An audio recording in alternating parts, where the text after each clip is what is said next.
Right.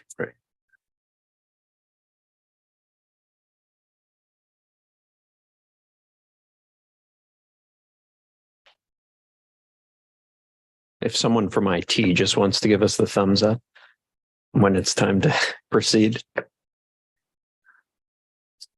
Can we proceed then?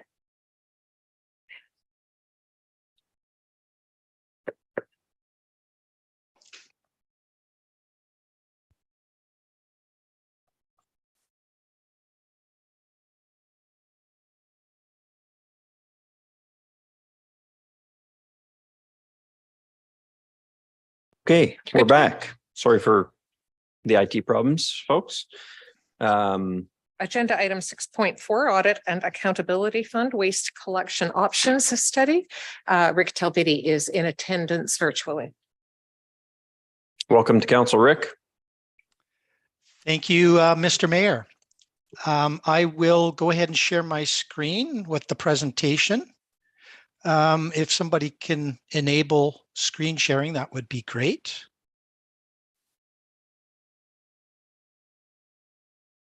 We're getting there. Okay.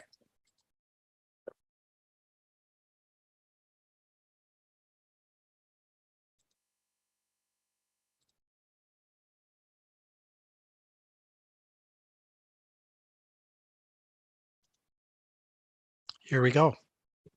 Okay.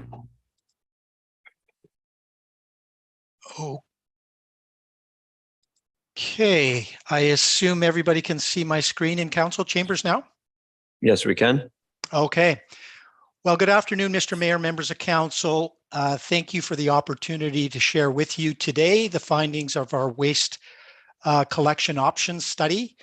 And before I get into the presentation, I just want to extend a big thank you to Susan and her team for all the input and important feedback that we received throughout the study. We had a number of good working group sessions with her and her team, and it was very instrumental in getting to the final conclusions of this study.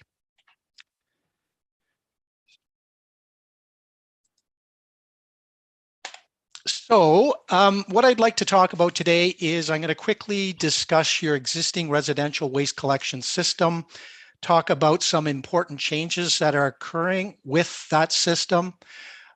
We'll touch upon other municipalities and what they're doing with their waste collection system from a best practices point of view. We'll then look at the alternatives and options that we looked at within this study, and that is frequency of collection of the various waste streams, as well as how we're going to go about collecting those different waste streams in the future. And then we'll touch upon some other collection system considerations that we looked at a very high level, and then conclude with the conclusions of the report. So your existing waste collection system, if we refer to the graphics starting at the top, obviously you have weekly collection of garbage, which is being undertaken through a hybrid approach right now, where half of the city is being collected by public works crews and half of the city is being collected by a contractor. It's being collected through automated means where residents are setting out their waste carts and mechanical arms are used to dump or tip those carts into single body waste trucks. And those wastes obviously are transported to the landfill site and disposed of in the working face. The second graphic there is the recyclables. It's also collected weekly. It's being collected by a contractor in split body trucks. So they have two separate containers on the back of their truck, and residents roll out split body carts out to the curb, and those get tipped by automated means into the truck, and they get delivered to the material recovery facility where they are sorted and processed. And then lastly, at the bottom there, we have leaf and yard waste collection, which occurs bi-weekly just throughout the growing season. And this is done with manual collection by city crews only, and they are collected in single body trucks where the individual leaf and yard waste bags are lifted into the trucks manually by your public works crews, and that all is transported to the landfill site where it gets composted in open windrows. So that's what we have now. And just very quickly, in terms of your collection fleet, the only thing I wanted to highlight here is you currently have 7 vehicles in your waste collection fleet. That's more than you typically would require. And the reason that you have more than you really need is because of the age of the equipment and the poor condition of the equipment. So in order to put the necessary number of able-bodied vehicles onto the road each day, you have a few more spares than you typically would in order to make sure you have the reliability of service. So typically you'd see, with a waste collection truck, a service life in the range of about 7 to 8 years. And you can see here, in some cases, you're almost double that. So you do have some aged equipment.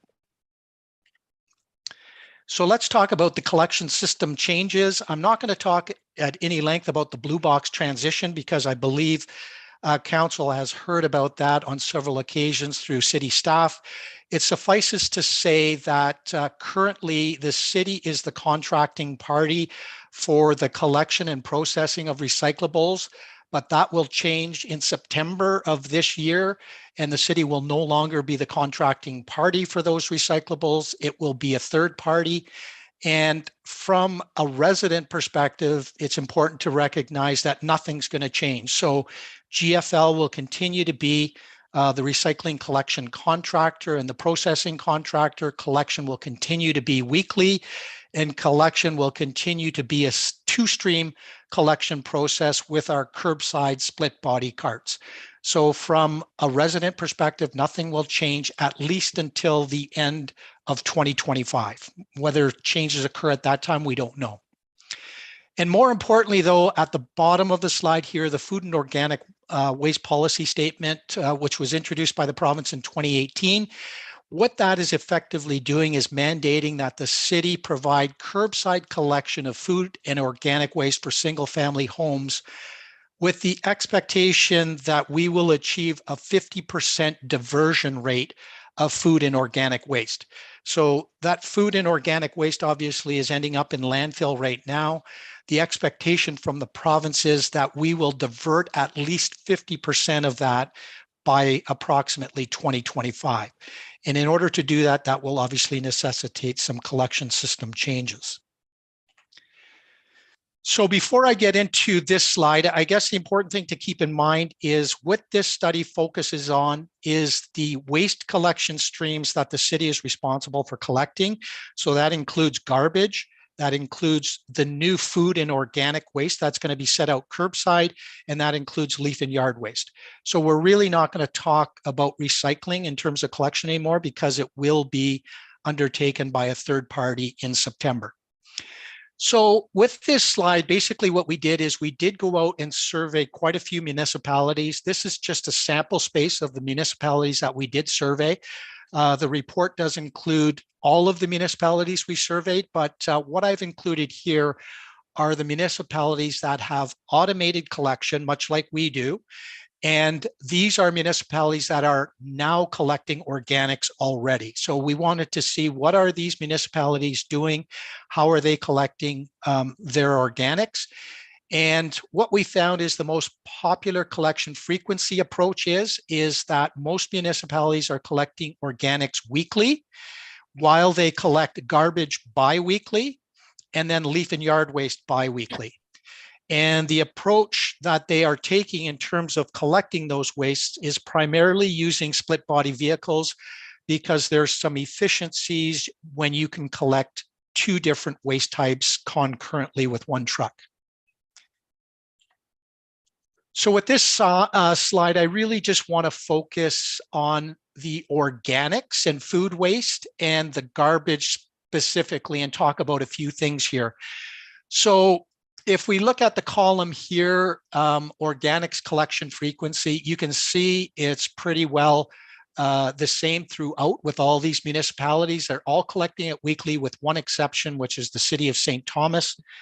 And then when we look at garbage collection frequency, Certainly the most popular approach is to collect garbage bi-weekly. However, there are some municipalities that will continue to collect it weekly.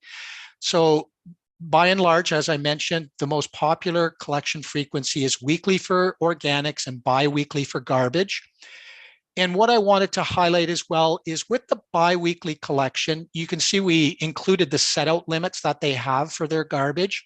So for example, the city of Barrie, they're collecting it bi-weekly. They allow every 2 weeks, 2 bags or containers every 2 weeks for their garbage.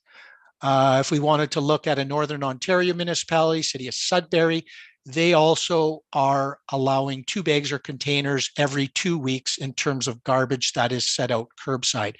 So by and large, the lion's share of the set out limits for bi-weekly garbage collection is somewhere in the range of 2 to 3 bags or containers every 2 weeks.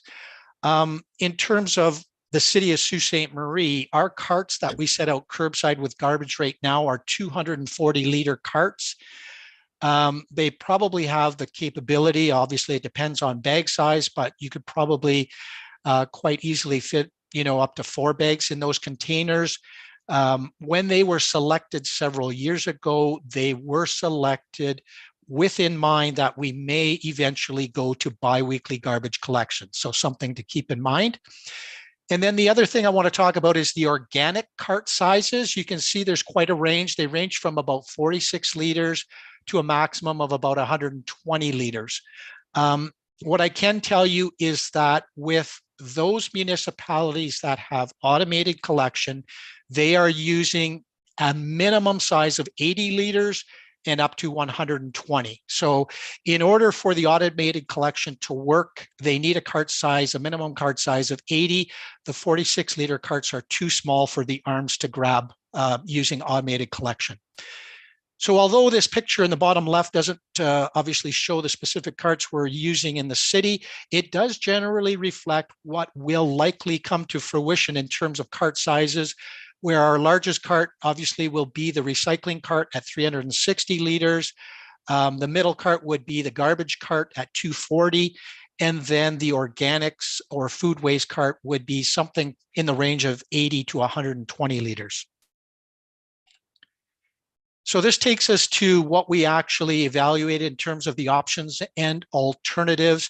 The first thing we looked at, again, thinking about these 3 different waste streams, is how frequently should we collect each of these 3 waste streams. So we have the organics, we have the garbage, we have the yard waste, and 5 options were developed with obviously different frequencies for each of those different 3 waste streams. Ultimately, the yellow highlighted option was selected as preferred, and we've highlighted on the right-hand side of this slide the rationale for selecting that approach. So it is the most popular approach used by other municipalities. What I want to certainly impress upon council is that we need to keep in mind that the most odorous and problematic portion of the waste stream is the food and organic waste. So once you remove then the food and organic waste from the garbage, what you have in terms of garbage should not really be overly odorous or problematic from a rodent or insect perspective. So weekly collection of garbage is something that is done quite widely across the province, and it's largely done, like I say, because we are removing the most odorous and problematic portion of the waste stream by putting it into a separate container that gets collected weekly. So another very, very important fact that we need to keep in mind here is that if you imagine that we were to collect garbage weekly, in other words, if we let residents put out the green bin that they have for garbage right now every week, there is less likelihood that they are going to use their organics bin. Because they will continue to do what they've been doing week after week, which is put all of their garbage into the existing green bin that they have. So what other municipalities have found is that by using a bi-weekly garbage collection cycle, it drives much higher participation in the other diversion programs, that being your organics collection and also your blue and yellow box recycling. So that's an important thing to consider, particularly when the province has set a goal or a target that the municipality is to achieve 50% diversion of those organic wastes by 2025 or thereabouts. So something to keep in mind. Obviously, if we go to biweekly garbage collection, there are some cost efficiencies that are achieved by reducing the frequency of collection. The volume of garbage is reduced when we have a separate cart for SSO. So let's just think of it this way. If we, for example, decided to proceed with an SSO cart size or organics cart size of 120 liters, in week 1, you would put out your organics only at 120 liters. In week 2 of your collection program, you'd put out your organics and your waste cart. One would be 240 liters, the other would be 120. So in theory, you're putting out 360 liters the second week. So the total that you're putting out over those 2 weeks is 480 liters, which is essentially what you have right now with the green bin by putting it out every week. So from a volume perspective, it could be very similar depending on the cart size that's selected for the organic waste. As I mentioned previously, the garbage carts were adequately sized for biweekly garbage collection some years ago. And I already talked about removing the organics fraction related to odors and pests, et cetera. And then, of course, the fact that we've identified yard waste as a biweekly collection, that's obviously what is occurring now. It works well. There are only a few weeks in the spring and in the latter portion of the fall where we do have significant volumes of leaf and yard waste, but for the remainder of the growing season, certainly a weekly collection of leaf and yard waste is not justified from a cost perspective. So that is the reasons for selecting option 1. And then we had to look at, now that we know how frequently we're going to collect the 3 different waste streams, we needed to look at how we're going to collect them.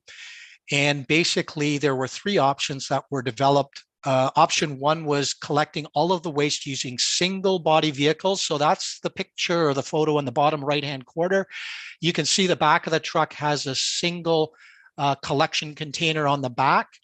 Option 2 was all split body vehicles. So that's the other picture at the bottom here, where you can see the container is split into 2 separate containers on the back of the truck. And then the third option is a hybrid approach where the city would purchase 3 split body vehicles and 2 single body vehicles. And as you can guess from the highlighted yellow, it was the selected preferred option. And again, we've highlighted the reasons for that. So with the single body vehicles, it's important to note that we can order those trucks to have an automated arm both on the right side of the vehicle and the left side of the vehicle. Whereas with the split body vehicle, you can only order an automated arm on one side of the vehicle. You can get what's called a cart tipper on the other side, but the cart tipper requires the operator to get out of the vehicle and operate that cart tipper through controls adjacent to the chassis of the truck. So from the perspective of being preferred, we wanted to have some of these single body vehicles because during the Tuesday collection, there are a significant number of one-way streets in the downtown core. With these single body vehicles, we're able to do them all with automated collection. In other words, we can collect both sides of the one-way street using the automated arm. The city has been using cart tippers presently, and there have been some safety concerns with those cart tippers as the containers tend to slip out of the cart tipper arm. So this gives us a safer operation if we can use the single body with automated arms on both sides for those one-way streets. It also gives us the option to co-collect organics and leaf and yard waste during the slower growth period. So I mentioned earlier that you can imagine during the period of time sort of when we have more arid, hot, dry weather, we do not see a lot of leaf and yard waste being put out curbside in the summer months. And there is the ability to potentially co-collect organics and leaf and yard waste in some of the split body trucks during that slower period. There is more cost efficiencies and less collection vehicles required with this hybrid approach. If we were to go with single body vehicles alone, we would have needed 8 single body vehicles. whereas with the hybrid approach, we only need 5. And with the hybrid approach, or with option 3 relative to option 1, we will have fewer vehicles on the road, which leads to some improved environmental impacts from the perspective we'll be generating less greenhouse gases. So more efficient from a cost perspective, both in terms of capital costs and operating costs, and better environmental impacts in terms of reduced greenhouse gas emissions. So a few of the other things that we considered, and again, these were considered at a high level in this study. They weren't the focus of this study, but we did kind of revisit the hybrid collection approach between the city and contractor with garbage collection. As I mentioned earlier, the city collects half of the garbage in the city. A contractor collects the other half in the city. There's some benefits to that. There was a fairly detailed study done on that several years ago. Some of the benefits were that there was some redundancy of service. It provides a competitive environment between the two entities. There's a reduced risk of monopoly, less complacency, and continued improvement, and enhanced overall knowledge. So those were the benefits we found at that time. Again, we assisted the city with that comparison a number of years ago. The costs were relatively comparable between the two. Currently, the city's contract for waste collection ends in 2027. So there is likely the ability to revisit that hybrid approach again at that time when the existing contract comes to an end. There's the ability to look at, does it still make sense to potentially have that hybrid approach? But for the time being, we believe it's important to continue with that, at least until the end of that current contract. We also looked at things from a different perspective. We looked at the perspective whereby the contractor could potentially collect, for example, all of the garbage, and the city could collect all of the organics throughout the city. We dismissed that particular option simply because it again requires more vehicles. It's less efficient and more costly. So it was dismissed prior to doing the evaluation. And we also had a high level look at automated versus manual collection. The city has been sort of a leader amongst other municipalities in leading the way with automated collection. It's a more efficient collection approach, but most importantly, the biggest benefits from automated collection is the reduction in worker injuries. So it is definitely something that the city wants to continue to move forward with the changes that are going to occur with the collection of organics in the future, that we do want it to be automated. And lastly, we had a high level look at alternative vehicles, both electric and alternative fuel vehicles. What we found at this early stage, it seems that it's a little premature for the industry to be moving to alternative fuel or electric vehicles for waste collection. The costs were in the range of 1.5 to 2 times higher in terms of capital costs. Obviously, we lack the supporting infrastructure at this point in time, both in terms of charging as well as repairing these vehicles. And given that, the service life of these vehicles is relatively short in the range of 7 to 8 years, it's anticipated that you'll be in a better position to consider those alternative vehicles during the next replacement cycle. So, concluding remarks, basically, obviously from a collection frequency perspective, we are recommending that you would collect organics and food waste weekly. You'd collect the garbage bi-weekly. And again, an important factor there is to drive participation in your other diversion programs, as well as some cost efficiencies. And then bi-weekly collection of leaf and yard waste throughout the growing season, which is obviously no change to what you have now. And the preferred way of collecting those 3 waste streams are by doing it with 3 split body vehicles with an automated arm on one side and a cart tipper on the other side. And that cart tipper is really intended to be there just as a reserve. It's not really intended to be used on a duty basis, but it will be there if for some reason one of your single body vehicles is out of commission. You could still use the cart tipper on the left side for one-way streets. And then you'd also purchase 2 single body vehicles, which would primarily be used for your one-way streets for both garbage and organics. And those would also be used for your leaf and yard waste collection. So with that, before I turn it over to questions, I guess I'm just going to share with you one other slide that I was reviewing a report this morning, so I've thrown this into the presentation at the end. I think it's quite telling because it's important to understand the composition of the waste stream. So quite frequently, there are waste audits that are completed for various municipalities. In fact, the city of Sault Ste. Marie participated in a waste audit over the course of the last 2 years. This slide, it does not reflect the city of Sault Ste. Marie waste audit. However, it does reflect, quite closely some of the results in the city's waste audit. And what I'm displaying here is all of the top 1, 2, 3, 4, 5, the first 5 items at the top of the graph or at the top of the bar charts reflect the recyclables. So we got recyclable paper packaging. So this is the waste stream, the total waste stream, including everything that has been set out curbside in large municipalities. So this again is from large municipalities that are currently undertaking organics collection in their program. And again, those 5 top bars reflect what's in the recyclables, what recyclables were found in the waste stream. The green bar reflects what was found in the organics in terms of how much organics were found in the waste stream. And the last dark bar is what was found in the remaining garbage. So, we set out the recyclables, and that's this amount up here. And again, this is the quantity that was set out in an average household in a given week.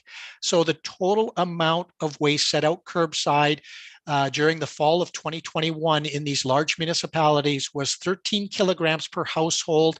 6.22 kilograms of that 13, almost half of it was organics and food waste, and 2.73 of it was the residual waste after diverting organics and other blue box recyclables. So you can see it does vary, obviously, seasonally. So this is the fall, this is the winter, this is the spring. But generally speaking, I just thought it was important to show this slide just to give you an appreciation for how much waste you may see in the organics waste stream, the food and organics waste stream. So with that, I'll take it back to questions and open the floor to any questions. Thanks, Rick. I've got a list going. Before I do, I just have a couple questions, I think directed probably to our Director of Public Works, just to set the environmental table here, the legislative table here. Madam Hamilton Beach, Ms. Hamilton Beach, can you tell us the pickup of organics is being mandated by the province, correct? To you, Mr. Mayor, yes, you are correct. Okay, so we don't have the option of not changing our collection system, correct? Correct. Okay. And right now we get garbage picked up every week, which includes organics within it. The recommendation, at least, or in principle at this point, is to move to an organic, so food type waste, once a week, and then the remaining garbage would be picked up once every 2 weeks, correct? Correct. Okay. And if we wanted to pick up organics and regular garbage, non-organic garbage, every week, I understand Mr. Talvides said that discourages proper discarding of organics, but it would also cost us more money, would it not? Absolutely. So what have would to look we at our model? Yes, what would we need? More trucks, more manpower, Both. all those things. Yes. Okay. And so if the province is mandating this change to our waste collection system, how much money are they giving us to pay for it? At this point in time, Mr. Mayor, we are unaware of any funding options for the operation or capital purchases associated with this program. So if the municipality doesn't alter the pickup schedule, we will be on the hook for the extra manpower and the extra vehicles needed. Correct. Okay. Okay. Well, that pretty much sets the table for the questions that I had. So I did have a list started and I had Councillor Bruni on that list first. Thank you, Mr. Mayor. Thank you for the presentation.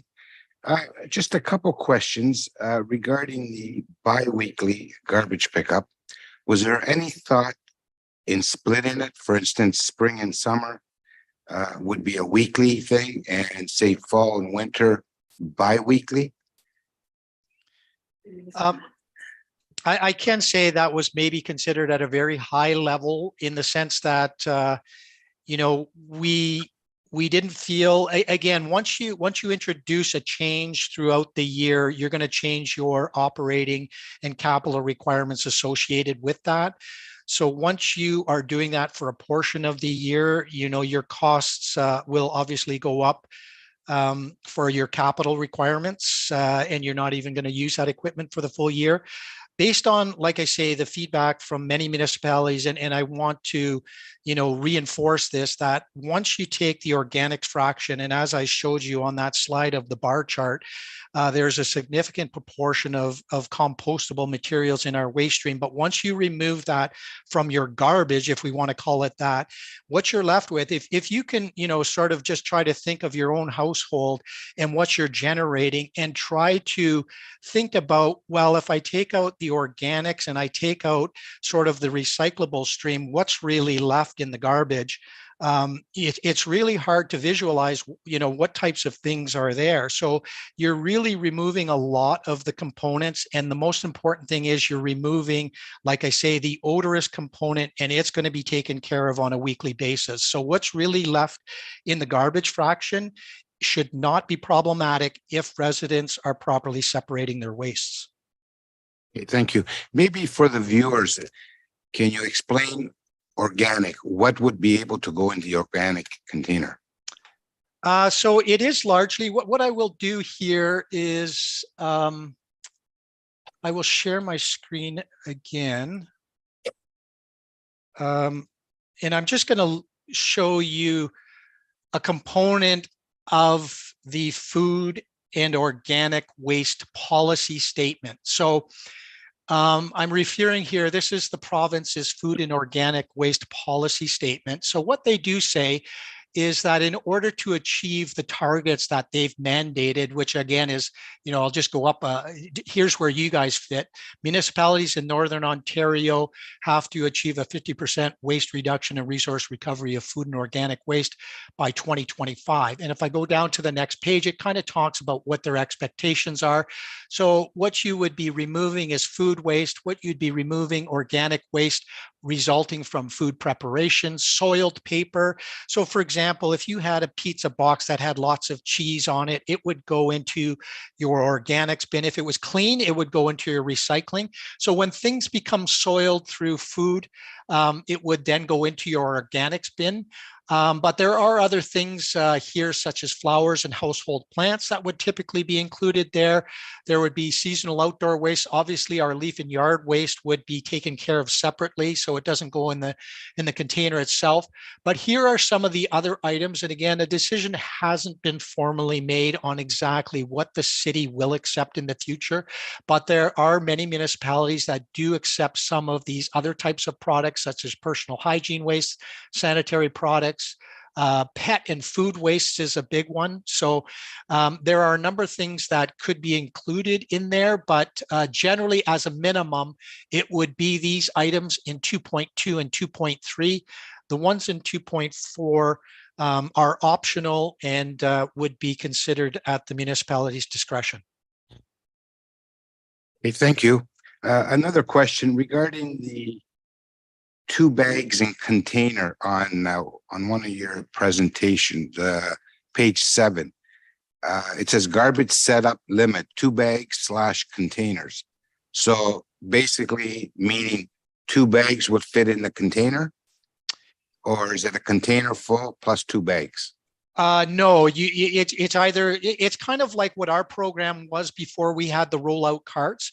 So our program prior to the rollout carts, we had a 2 bag limit or a 2 container limit.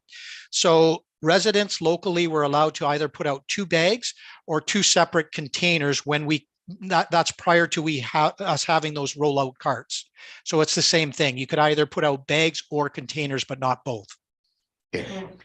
For the leaf bag collection, is that manual work by lifting the bags, or will a hydraulic arm pick it up and put it into the vehicle or the truck? No, that is a manual collection operation. Unfortunately, there is no mechanical arm out there that will pick up the leaf and yard waste. So it is a manual collection, and that will continue to be the case. Okay. And my last question to Ms. Hamilton Beach regarding the plastics. Are we ever going to increase the collection of plastics? Right now, I don't know exactly what number we're at, but I know other cities have more capabilities of disposing plastic recycled material. Through you, Mr. Mayor, to Councillor Bruni. Yes, the list will be expanding. So during the transitional years up to 2025, our system will remain the same. At least that's what we understand at this point in time. But there will be a similar list across the province after that point, and you will have greater options. So certainly beyond the plastics number 1 and 2 that we are collecting at this point. Okay, thank you. Thank you, Mr. Mayor. Thank you, Councillor Bruni. Councillor Dufour. Thanks, Mr. Mayor. This is a question to you, to Ms. Hamilton Beach through you. Will we still be doing the split collection days even after we transfer over to organics? Just thinking here about cart distances, size of the organics cart, and some of the downtown issues that we've had previously. Through you, Mr. Mayor, to Councillor Dufour. Yes, we find, I think, that operationally that is the best. To be placing more than one cart at the curb at each resident will certainly become a space issue. Okay, and is there, it sounds to me, and correct me if I'm wrong, that there seems to be some question or debate over whether we would go with an 80 or 120 liter cart. Is there a recommendation from Mr. Talvidi on which size organic cart we would be looking at? And I can respond to that. I guess the reality is that wasn't part and parcel of the study at this stage. But in general, we have talked about it with the working group. We had some discussions with it. Obviously, there's not a need to purchase them immediately, but there's some benefits to going with the larger cart potentially that haven't been fully flushed out. For example, during the slower growth period of the year, during those summer months, there may be the ability to mix in some of the leaf and yard waste in your cart if it's a larger cart. So if we selected, for example, a 120 liter cart, you could have your food and organic waste in there, and potentially if you had small amounts of leaf and yard waste during sort of those slower growth periods during the summer months, you may be able to include those in there as well. The drawback to that potentially is that you're mixing different feedstocks. So it would have to be weighed against how that is going to affect the processing facility when you're mixing the feedstock. So yeah, it hasn't been fully decided. We do know it has to be a minimum of 80 liters in order for mechanical or automated collection to occur, but could potentially be as much as 120 liters. Yeah, thanks for that, Mr. Talvidi. I think my concern here is more of the space issues that we tend to see downtown. I think that now that folks have, very large and generously sized recycling containers, garbage containers, and now to add an organics cart, I think that we're going to have more and more properties, especially in denser areas of the community where storage of the carts could potentially be an issue. So if there's any way that we could look at having some optional sizes for folks, I could certainly see why some people maybe in more of the suburban areas of Sault Ste. Marie would really appreciate the larger cart, but I can also see why some of our folks living downtown with space limitations might appreciate a smaller one. So if that's possible, it'd be great to be considered.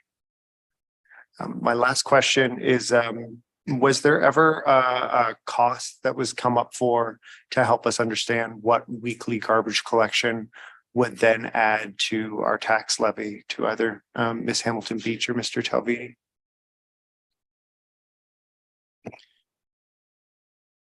I guess I can speak to the study itself. The study itself did not. I mean, it was basically focused on capital costs alone. So in terms of the overall costs for service, no.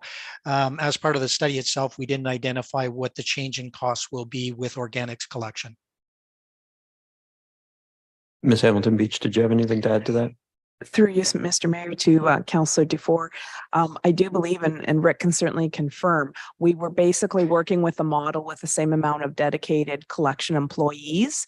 So we saw perhaps on the major growing season, we would be looking to add 1 to 2 employees, but with the remainder of the year being with the current complement there. Yeah, that is true. There was not going to be a need for any additional staff resources on the truck.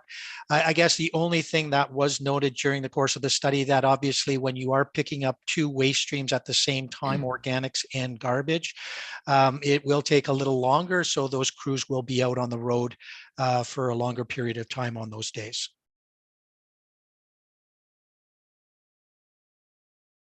Maybe in future reports, even just a rough estimate, not something super detailed, but would be helpful for folks to understand the kinds of costs that we're looking to avoid as we follow this provincial mandate, hopefully do something that's good for the environment as well, but just to have that for comparison would be nice. Thanks, Mr. Mayor. That's all. Thanks, Councillor Dufour. I think through the PW staff, they're going to be bringing a further report on the actual cost of implementing this. So could that be considered and evaluated for that report? Absolutely. Thank you. Councillor Caputo. Thank you, Mr. Mayor. Through you, Mr. Mayor, to Ms. Hamilton Beach. Susan, how will we decide what is included in organics? I saw on the slide sanitary products and dog waste. I'm assuming diapers. As a person with a young child, I'm assuming, I really hope diapers are going to be gone once a week. So is that going to be an in-house decision that we're making? For you, Mr. Mayor, to Councillor Caputo.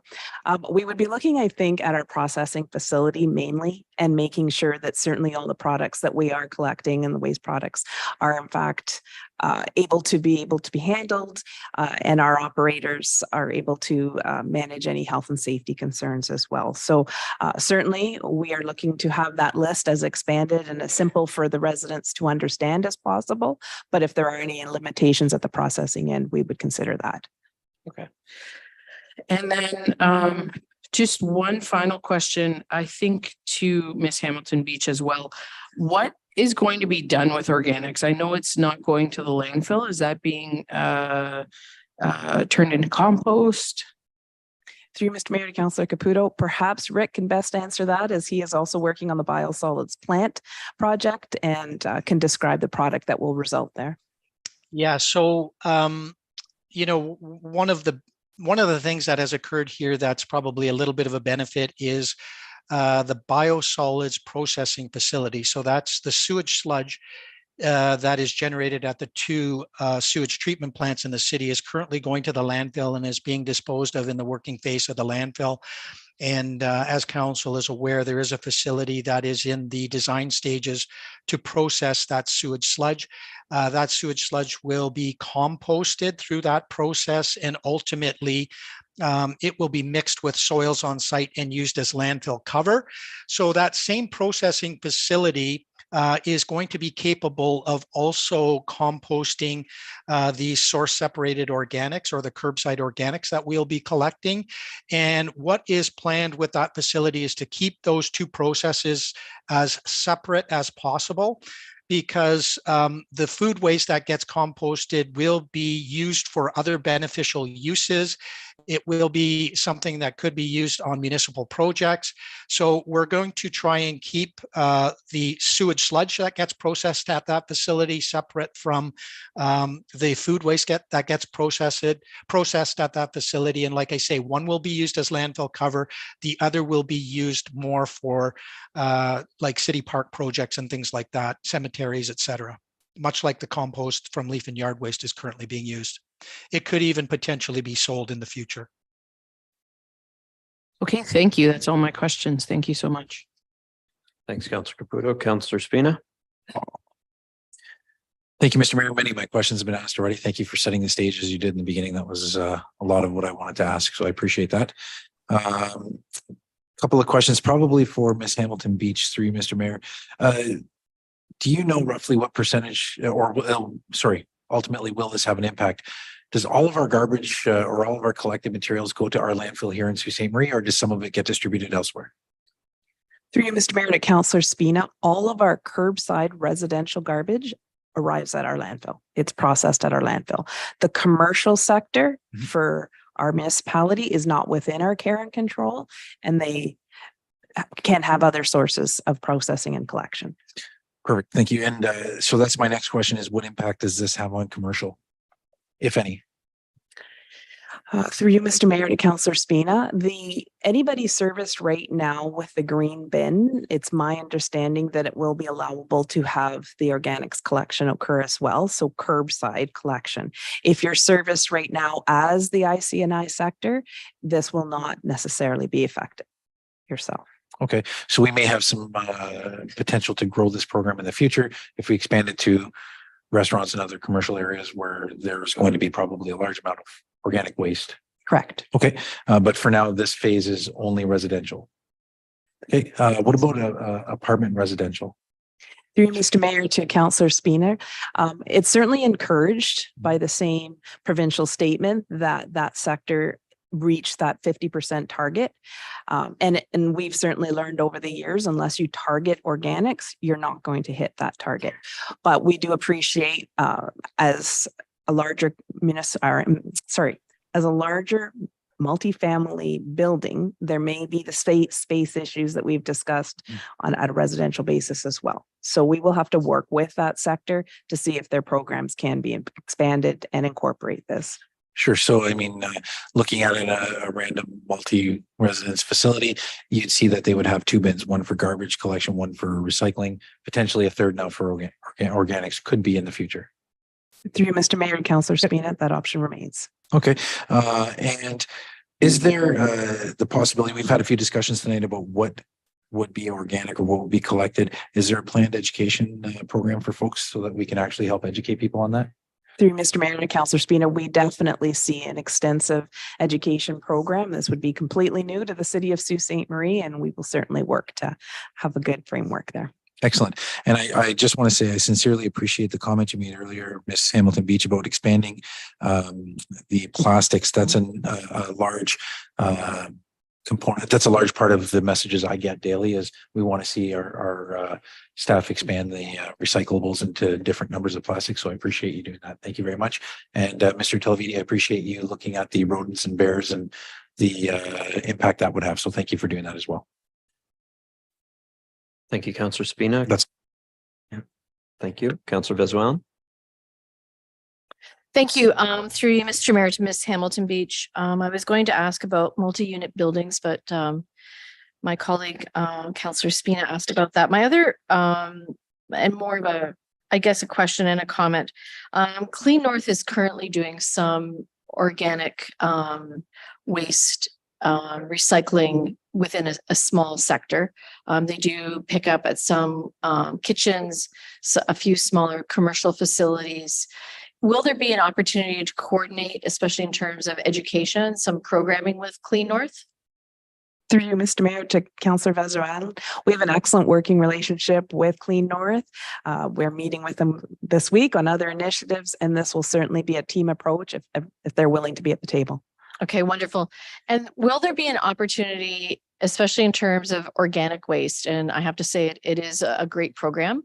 I have family in Belleville and they've had the organic waste for quite a few years now. And I've lived in communities that had the organic waste, and it greatly reduces your, say, regular garbage. I was a family of 5 and we probably had like half a bag of garbage every 2 weeks. So just for the folks listening, the organic waste does make a huge impact when it's getting picked up. And I never had any issues with rodents and things like that, nor does my family in Belleville. However, will there be an opportunity, say, say with multi-unit buildings, or if there's a space issue for people to drop off their organic waste, like people go to the landfill now with their dump run. So to say, will there be an opportunity? Can you see that we can just drop off our organic waste if it's not able to be picked up?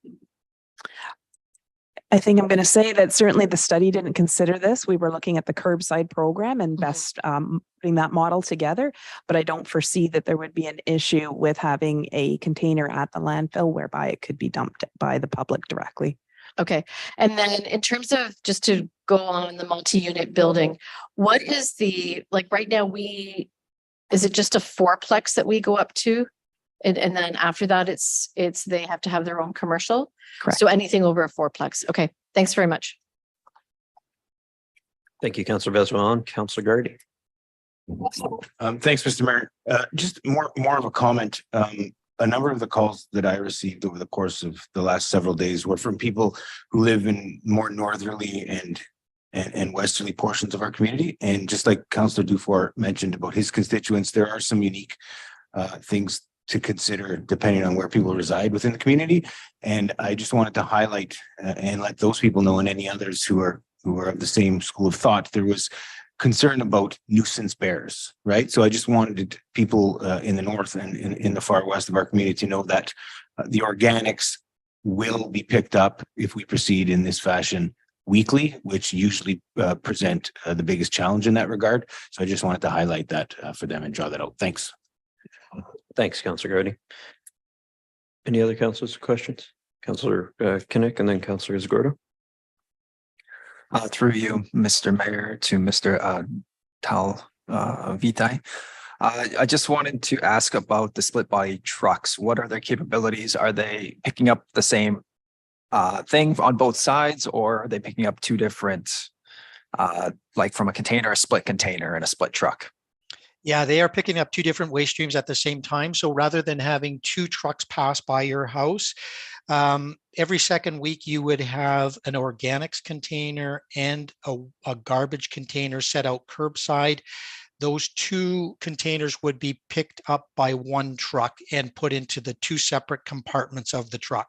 So again, it saves by not having to have two trucks come by your house. You only have one truck coming past your house. So there's some efficiencies there, as you can imagine. Okay, thank you. Councillor Zagordo. Through you, Mr. Mayor, to Ms. Hamilton Beach. You mentioned earlier that there is no funding in the collection process. Is there any funding whatsoever in the processing now that the organics processing is going to be increased? Through you, Mr. Mayor, to Councillor Zagordo, to our knowledge to date, there are no programs for processing, nor are there programs for collection or any of our operating. So the municipality is responsible for the entire process. We can attend. Okay, thank you. We certainly will be aware and or keep an eye on any funding options that come available. Okay, thank you. Thank you, Council. So I just had a couple of clarifications there. When Councillor Dufour was asking questions, I think this will probably go to you, Mr. Talviti. When Councillor Dufour was asking questions of Ms. Hamilton Beach about putting two carts out on a single day, I think the answer was probably not going to be the case because of the space limitations, and specifically in areas downtown. Then when Councillor Kinnick was asking, I thought I heard an opposite answer, which was that we will be collecting two carts on a single day on every second week. So can we get clarification, Ms. Hamilton Beach? Thank you, Mr. Mayor, for bringing us back to this point. I was thinking actually the recycling and the garbage will continue to be a split program, but there will be timing, and certainly Mr. Talviti can provide those additional details where the smaller organics cart and our waste cart will be placed out on the same day. Okay. And Rick, you can potentially enhance that. Yes. Okay. Yeah, that is correct. So there won't be 3 collection days a week for a residence. It'll only be 2. Correct. Okay. And we think that there's enough space in the downtown area to put out an organics cart and a waste cart?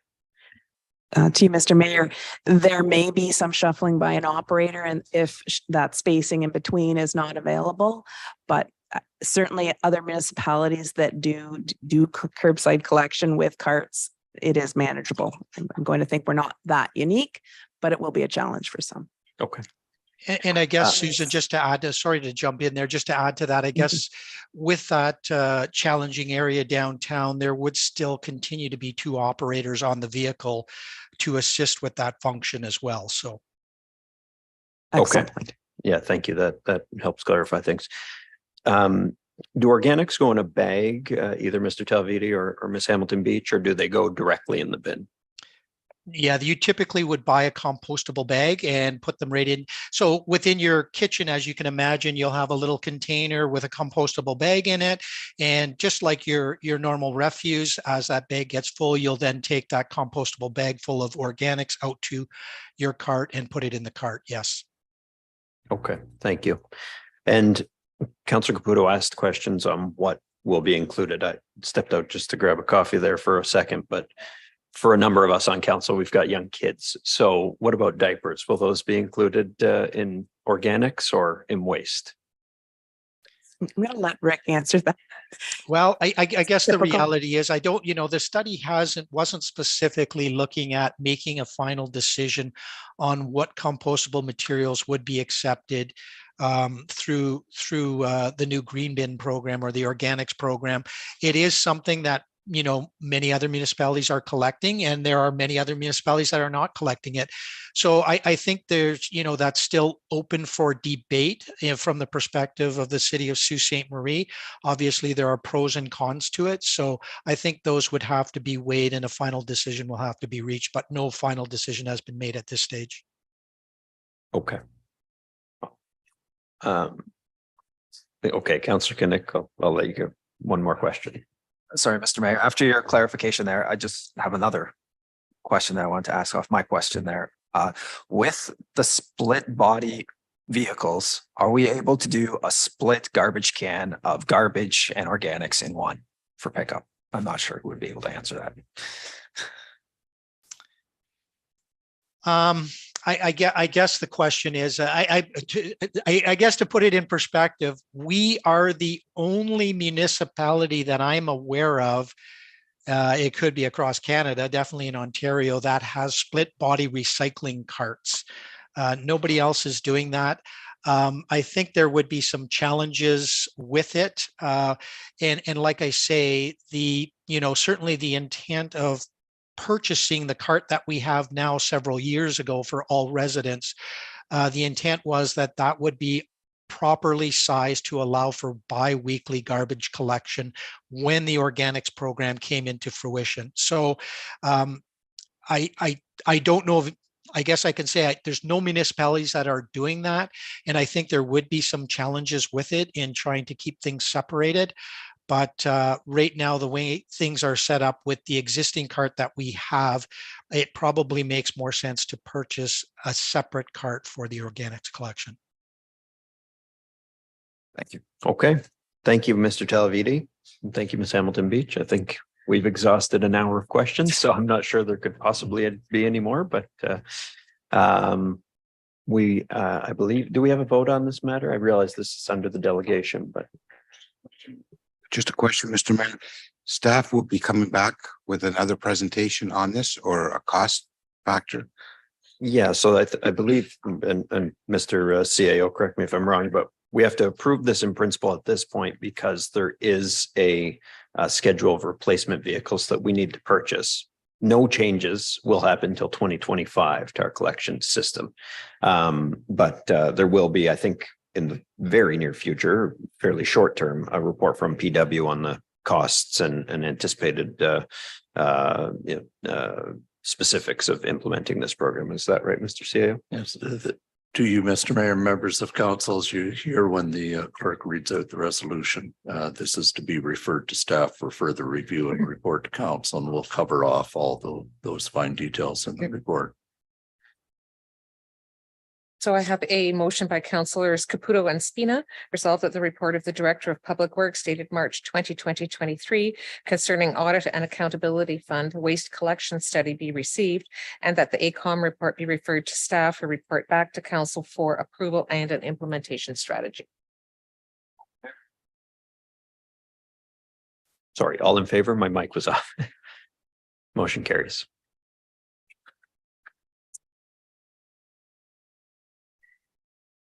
And agenda item 6.5 is the Audit and Accountability Fund for Winter Control.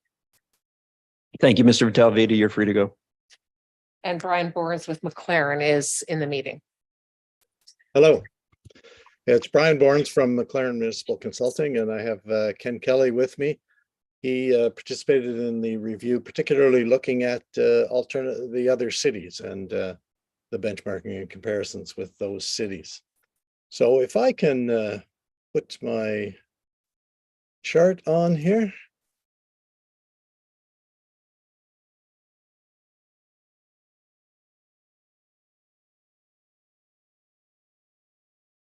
I'm hoping you can see it now. We could see it when it wasn't full screen, but let's see what. All right, let's go back. There we go. There we go.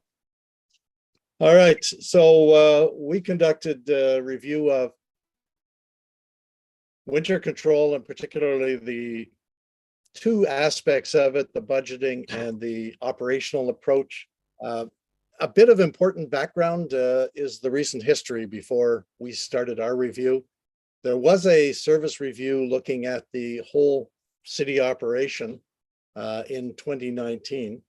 And it found that service levels with respect to winter maintenance were higher than in other northern cities.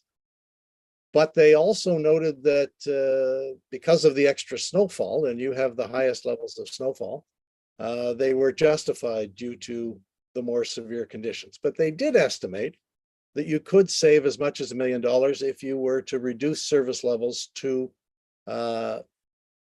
the level in other northern municipalities. That wound up leading to a budget reduction later in when the budget was considered of about $500,000.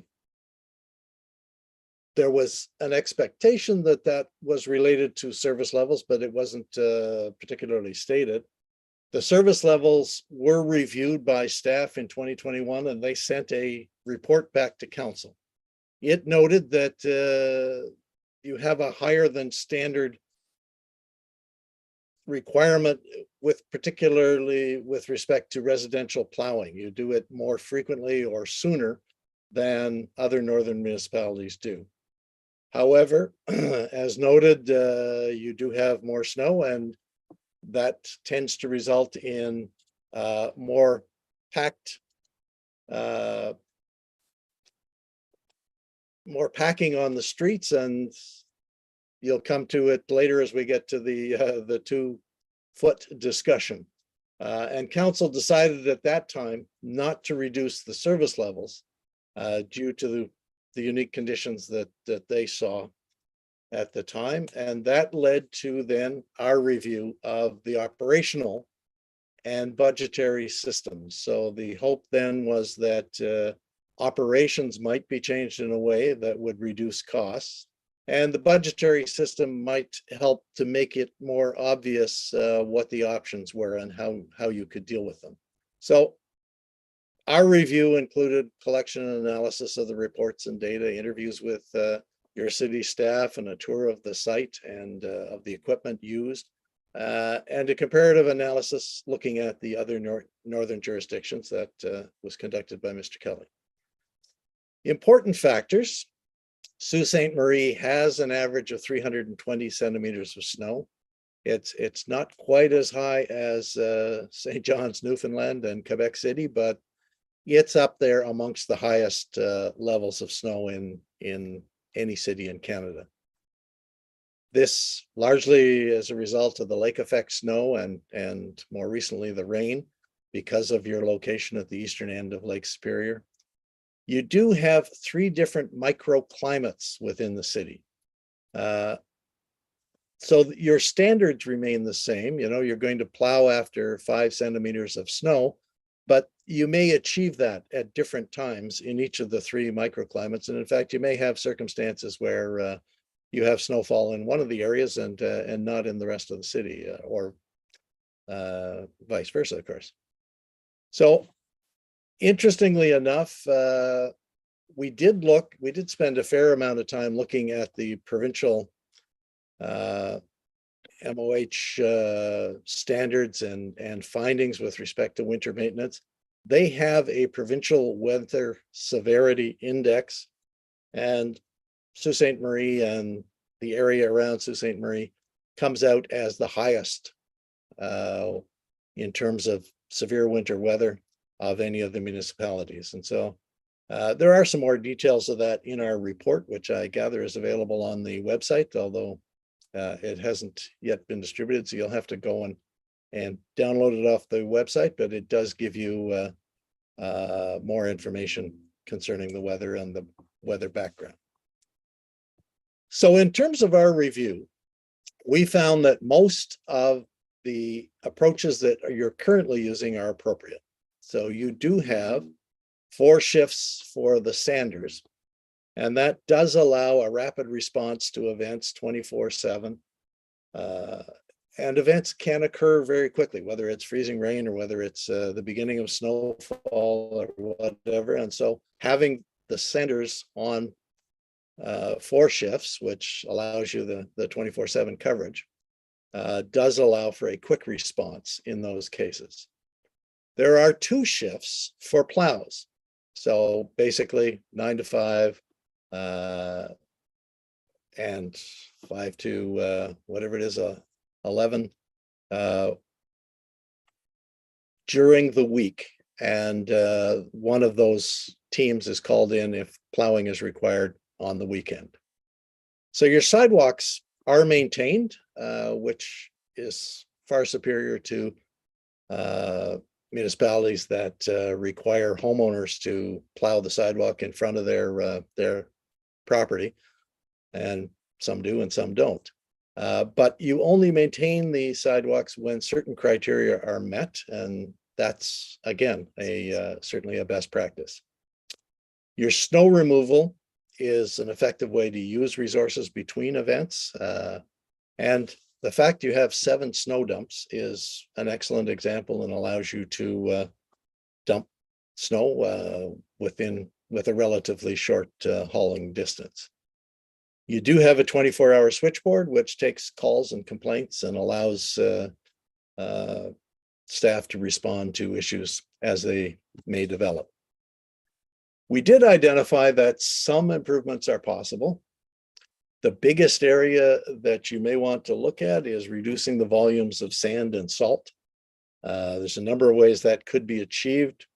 One is by pre-wetting materials as they are dispersed. So this does require different vehicles than what you're using now as salters and sanders. So what it would require is tanks, usually that run down the side of the vehicles and that can spray the salt or the sand as it's being distributed. And that tends to stop the salt and sand from bouncing off the road or being dispersed by traffic. And it does allow you to use lower volumes of materials. And in fact, you have the highest volumes I've seen anywhere in current use.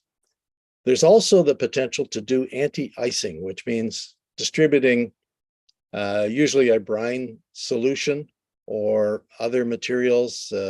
Certainly you can get into calcium chloride or other materials that tend to work in a colder environment than brine. It does require a new vehicle, something to distribute the liquid brine, and that need not be a very expensive addition, whether it's a trailer or simply a tank that could go on the back of an existing dump truck, and that would allow you to move relatively quickly to provide anti-icing before the event. And that has a couple of advantages. One, it allows for some immediate response when the first raindrops fall. They hit some brine that's still on the road, or some calcium chloride as that's available.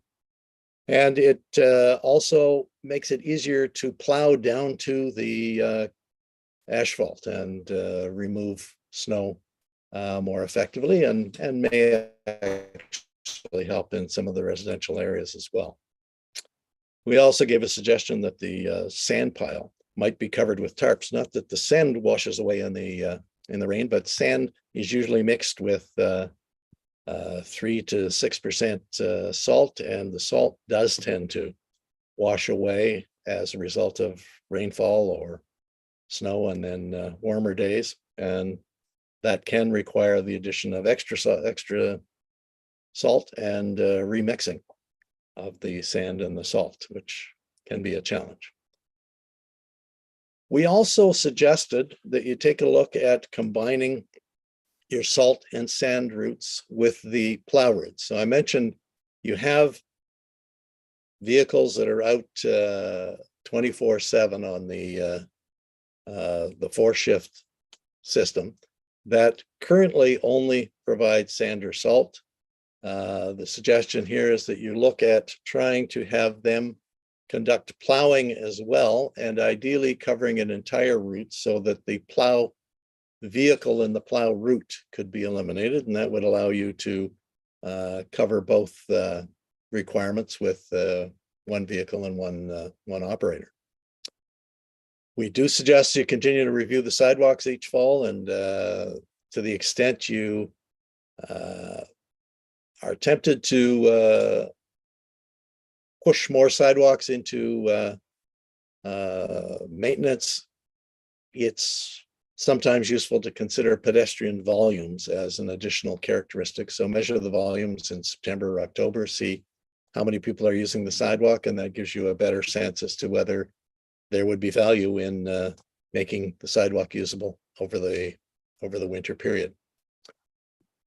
Lastly, and I got a press call on this issue, it's obviously a major concern, is the 2-foot rule.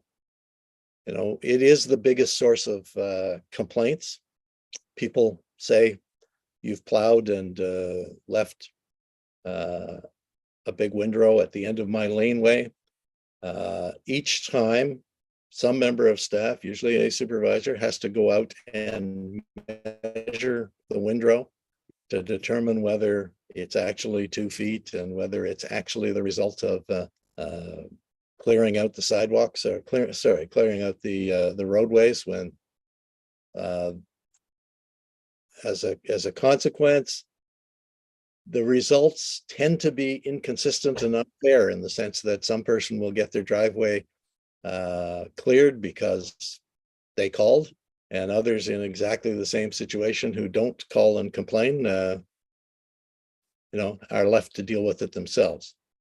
So our suggestion is that rather than have the staff respond to driveways when they reach, 2 feet or 0.6 meters or whatever the case might be, that you may want to look at focusing your support to those low-income, elderly, or handicapped residents who have a particular need to handle their windrow, and provide a grant to them, ideally through a third party, but perhaps through social services, that would help them handle their driveway requirements without the need to involve your supervisors in the process.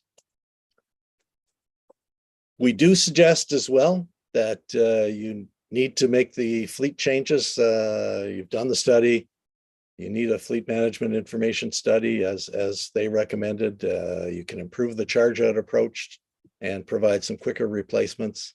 That would all help the accountability of the winter maintenance, and in terms of the quicker replacements, probably allow you to operate with fewer vehicles than you have at the moment. We do suggest the use of hired trucks for snow removal, and that was abandoned during COVID, and I think the department has already started using them again this year, and so that needs to be supported. And the hiring process, at the moment you have vacant positions within the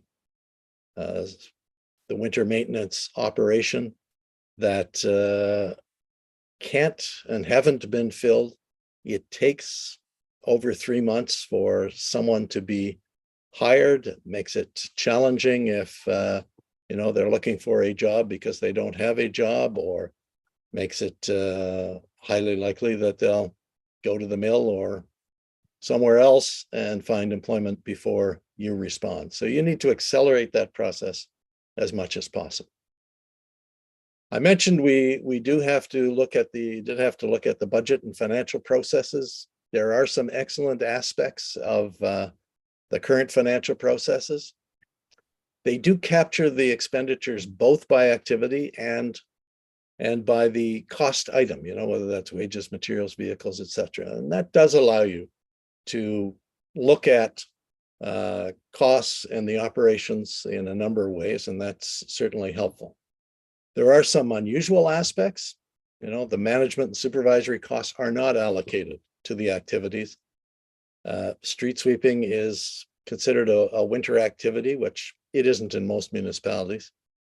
And you do budget for full staffing. You budget on the basis of the assumption that all staff positions will be filled all the time. And many municipalities use a different approach and accept that there won't be full staffing, especially when it's so difficult to hire people. So this doesn't necessarily lead to cost savings, but we do note that they are different and unusual approaches to the budget process. We did look at the budget versus actual. You'll see that on the next page of the presentation. Here's the average spending each winter. Here's the low spending, and here's the high spending. And you'll notice there's a $3 million difference between the two. When you look here, you'll see there's $1.5 million overspent at least 2 winters, another $1 million in a third winter. On average, you wind up being about $580,000 higher than budget in terms of the actual expenditure.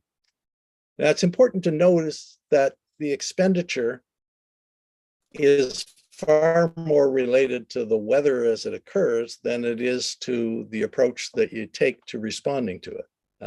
It's, you're way up and down in different years, depending on what the weather events were those years. Overall, we would suggest that you need to be increasing the budget by at least the $580,000 in order to get back in line with the actual costs on average over the years. This data is included in the report as well, and I won't dwell on it a bit, but you'll see very wide differences in the expenditure level over the past 9 years. There is a winter control reserve. It's about $900,000, and it has never been used. I mentioned the expenditures vary based largely on the weather.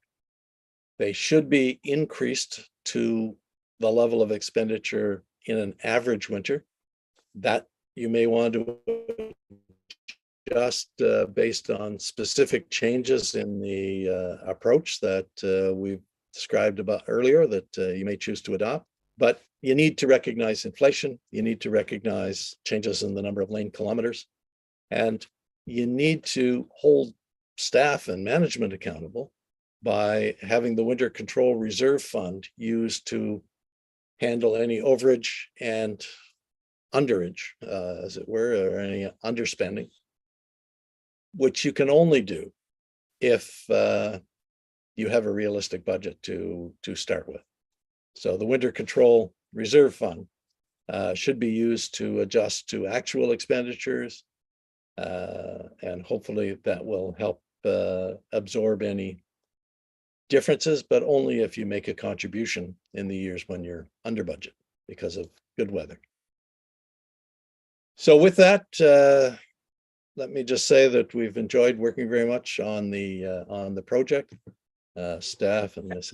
Beach in particular have been very cooperative and very helpful in the process, and we thank them for their assistance in conducting the study, and we would be more than happy to address any questions that members of council may have. Thank you. Thank you. I've got Councillor Vezo-Allen first. Thank you. Through you, Mr. Mayor, to Ms. Hamilton Beach. Susan, you're busy tonight. I just want to ask about, and obviously for both Councillor Dufour and I, we do have in our ward a lot of seniors still living in their own homes. We do get a lot of the phone calls about the end of driveways and things like that. So when Red Cross stopped doing it, it's now Victorian Order of Nurses. Is there any coordination in terms of your staff understanding what the wait list is, where the gaps are, any coordination or communication? There is a wait list, is my understanding. Previously, Red Cross was servicing about 65 to 70 clients annually. So do we know like what is needed to kind of ensure that seniors and or people with mobility issues, disabilities are able to access that service? Currently, we're still giving that $50,000 a year earmarked for that. So is there anything going on to kind of determine where the gaps are and where we can be more helpful? Through you, Mr. Mayor, to Council Vezo-Allen, I am going to rely on Mr. Tom Ver, who I believe from the staff perspective oversees that program or would have a better understanding of the needs of that program. Mr. Ver? Yeah, through you, Mr. Mayor, to Councillor Vezo-Allen. We currently coordinate with the DSAB to administer the program. So we work with Mike Nadeau and his team, who then works with the VON to coordinate the program. We do receive updates from them in terms of the waiting list. I was just trying to find the latest update we got, but I can provide that information for you.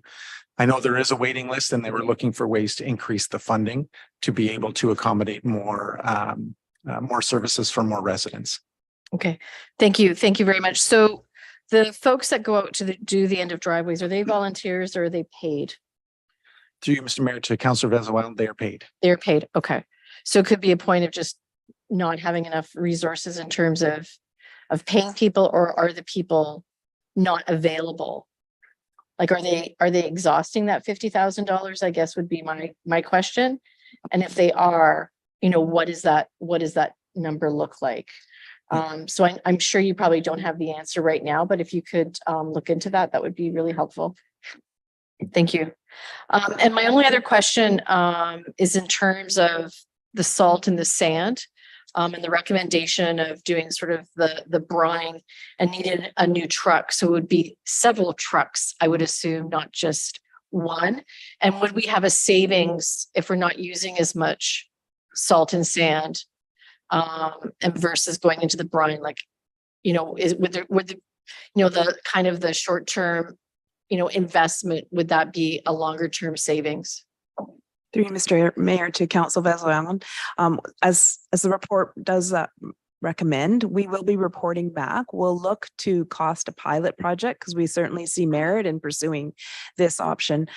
We do not have a new sander planned for purchase for another couple of years, but on a pilot basis, we're hoping to be able to come up with a very a model that will at least give us an idea of expanding it citywide. Okay, thank you. I don't have any further questions. Thank you, Councillor Vezo-Allen. Councillor Bruni. Thank you, Mr. Mayor. My first question regarding the environment, regarding the salt, brine, or other materials, how would that affect the environment to our presenter? What are the other materials would you recommend? Well, it'd be calcium chloride or sodium chloride would be the other materials that are possible. They have been experimented with in other municipalities with a view to reducing the rust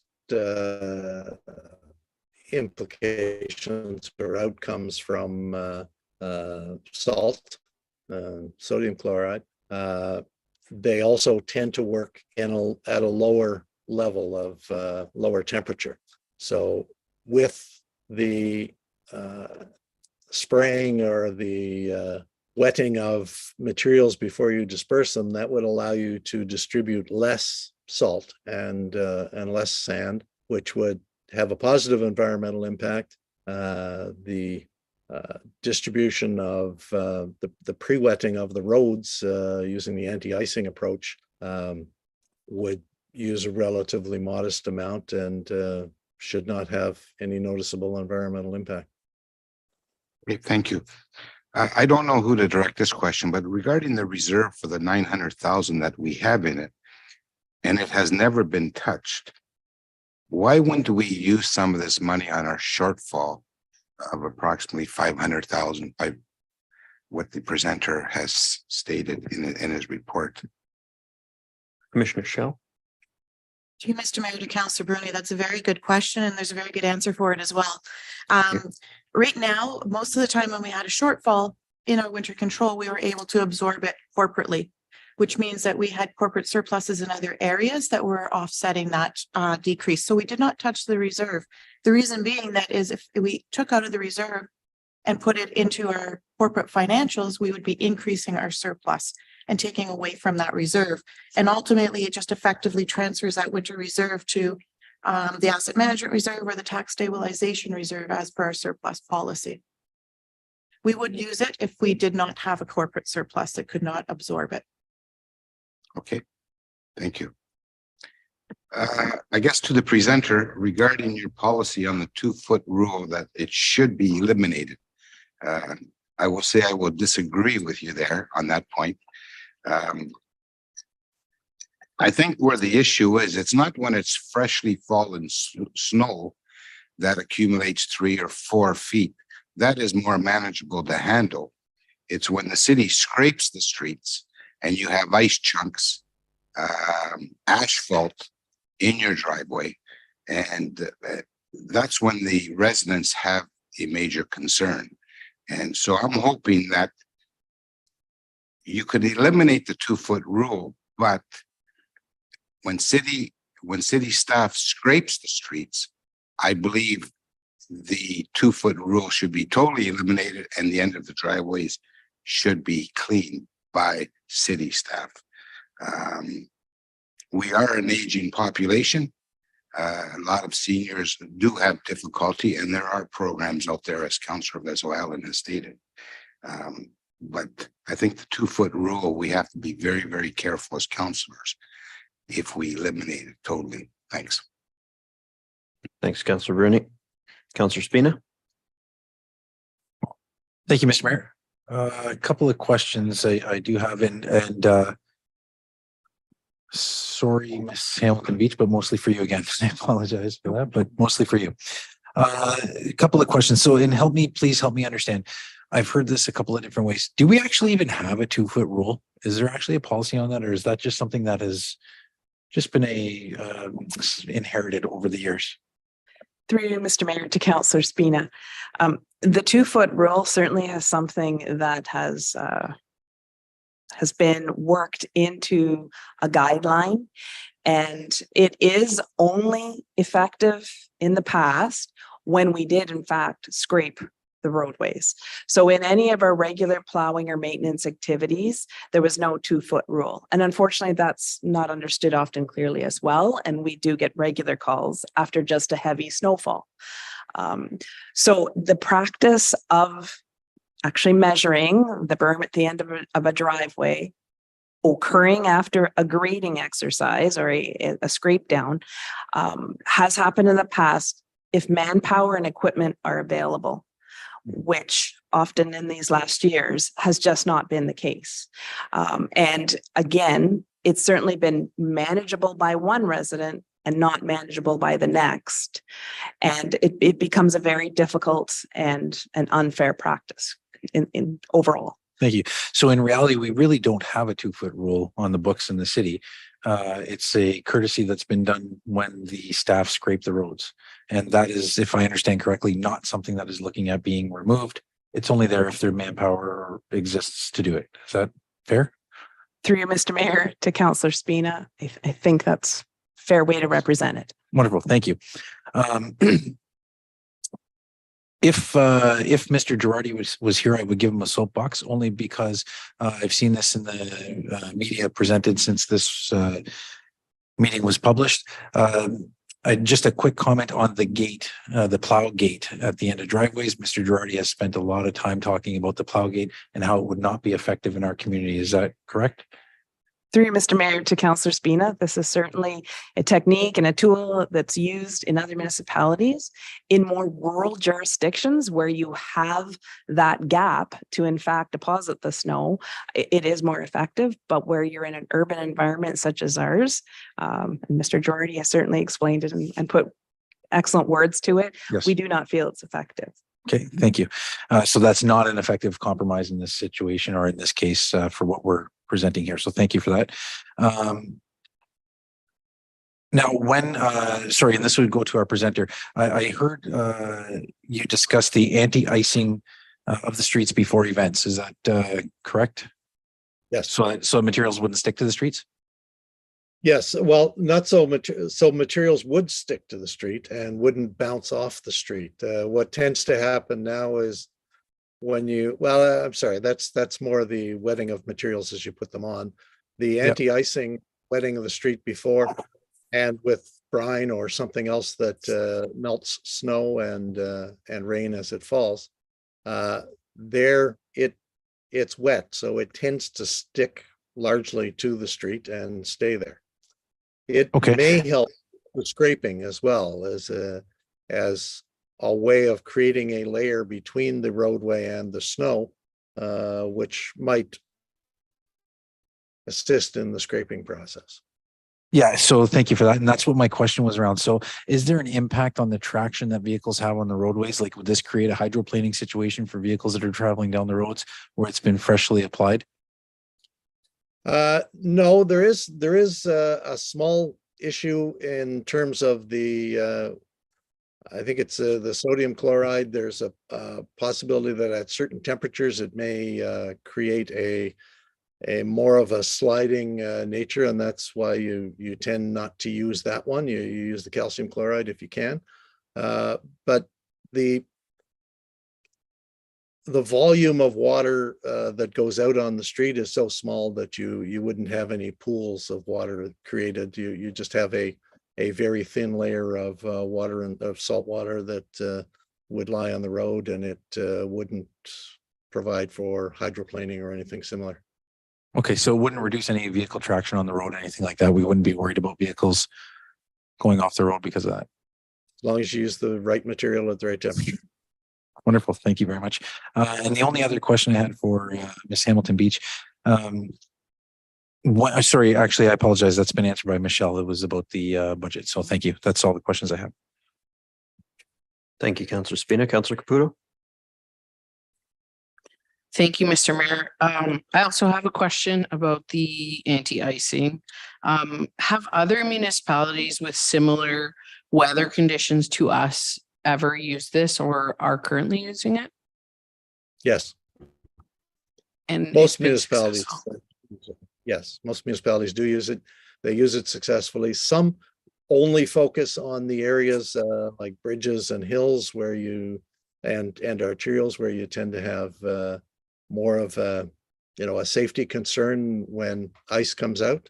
But I see Mr. Kelly's has something to add as that as well. Would you like to participate, Ken?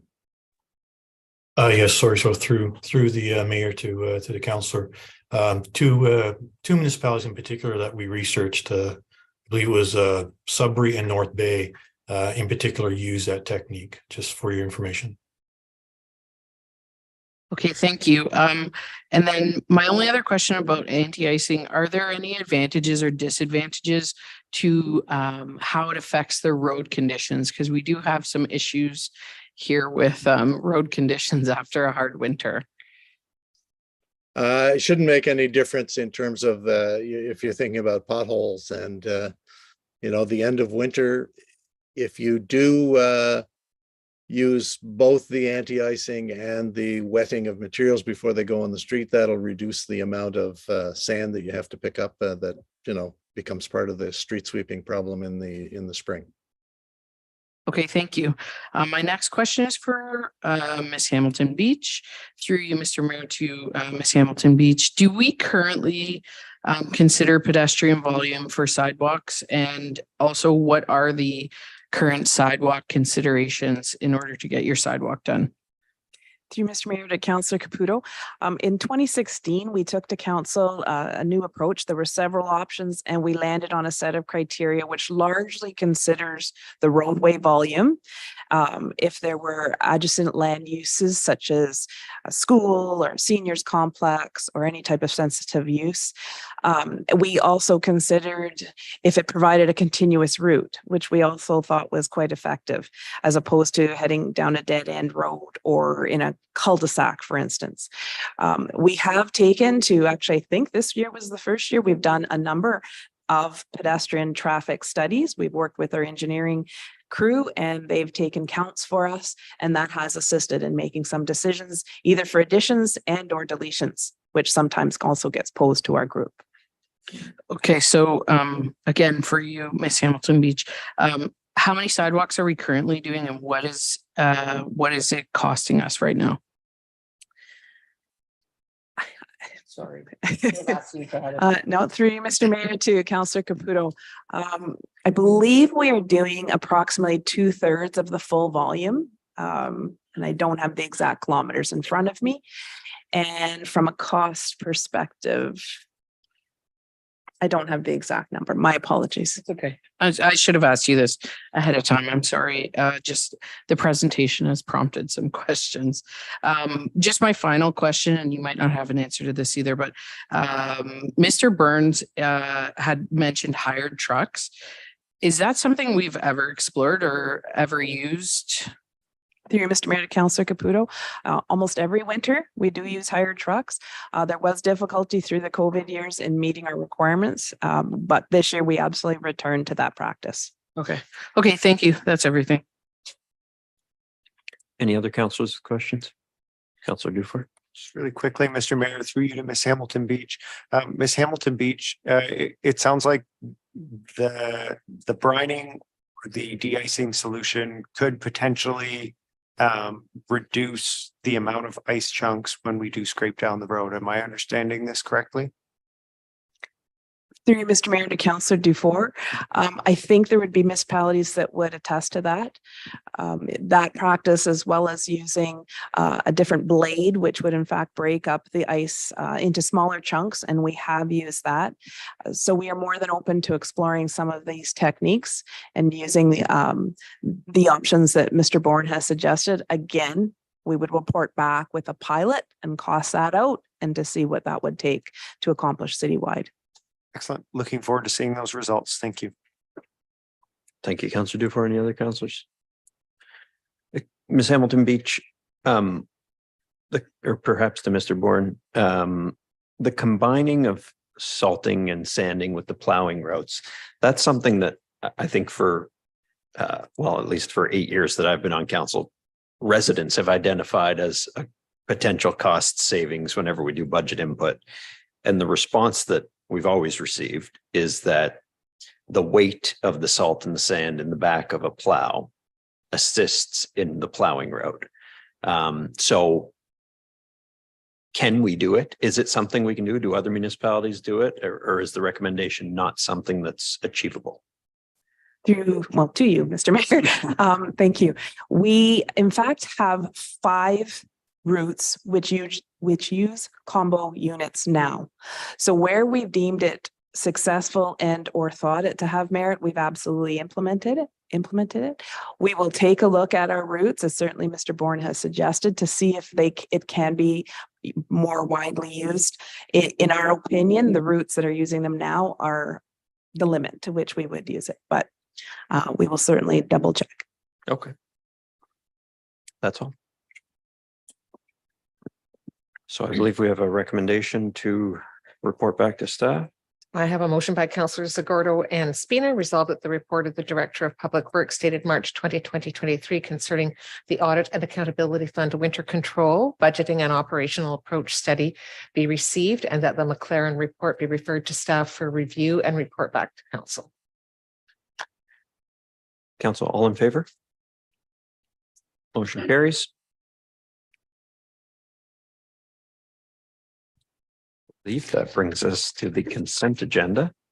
It does. Councilors with questions on consent, Councillor Vezoel. Usually my chair's up really high, so you're noticing me more. I'm hitting my knees. My feet can't hit the floor. That's okay. 7.34, economic growth. Through you, Mr. Mayor, to Mr. Ver. Mr. Ver, just a couple of questions. In terms of the Rusty Halo, there are leasehold improvements and they've secured a spot at 40 Queen Street East. What is the length of the lease on that space that they have acquired?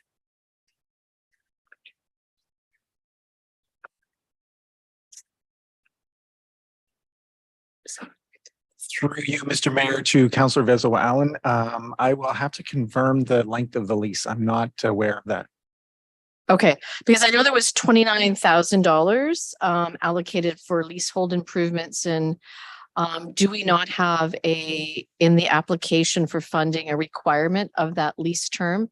Normally, for funding for leasehold improvements in a granting process, it's usually anywhere from 3 to 5 years that the lease needs to be secured. Do we not have that in our application process? Through you, Mr. Mayor, to Councillor Vezo Allen, I believe they purchased that facility, so they won't be having a lease. They own the building. Okay. So I don't think that it's called leasehold improvements just because they're improving their facility, but it's a building that they own. So they've purchased the building at 40 Queen Street East. Correct. Okay. Okay. I would make a recommendation though, that if we don't have, if it is a leased space and we're giving funding for improvements, that we should have a set minimum time. And I'm watching Mr. White make a note. Trillium Foundation is 5 years. I believe NOHFC is 3-year lease, but it's very unusual to give any funding for leasehold improvements unless you have a multi-year secured lease. So just a comment on that. My other question is for the JD Aero. So the $100,000 is going toward a new build up to a $2 million project, correct? Through you, Mr. Mayor, to Councillor Vezo Allen, that's correct.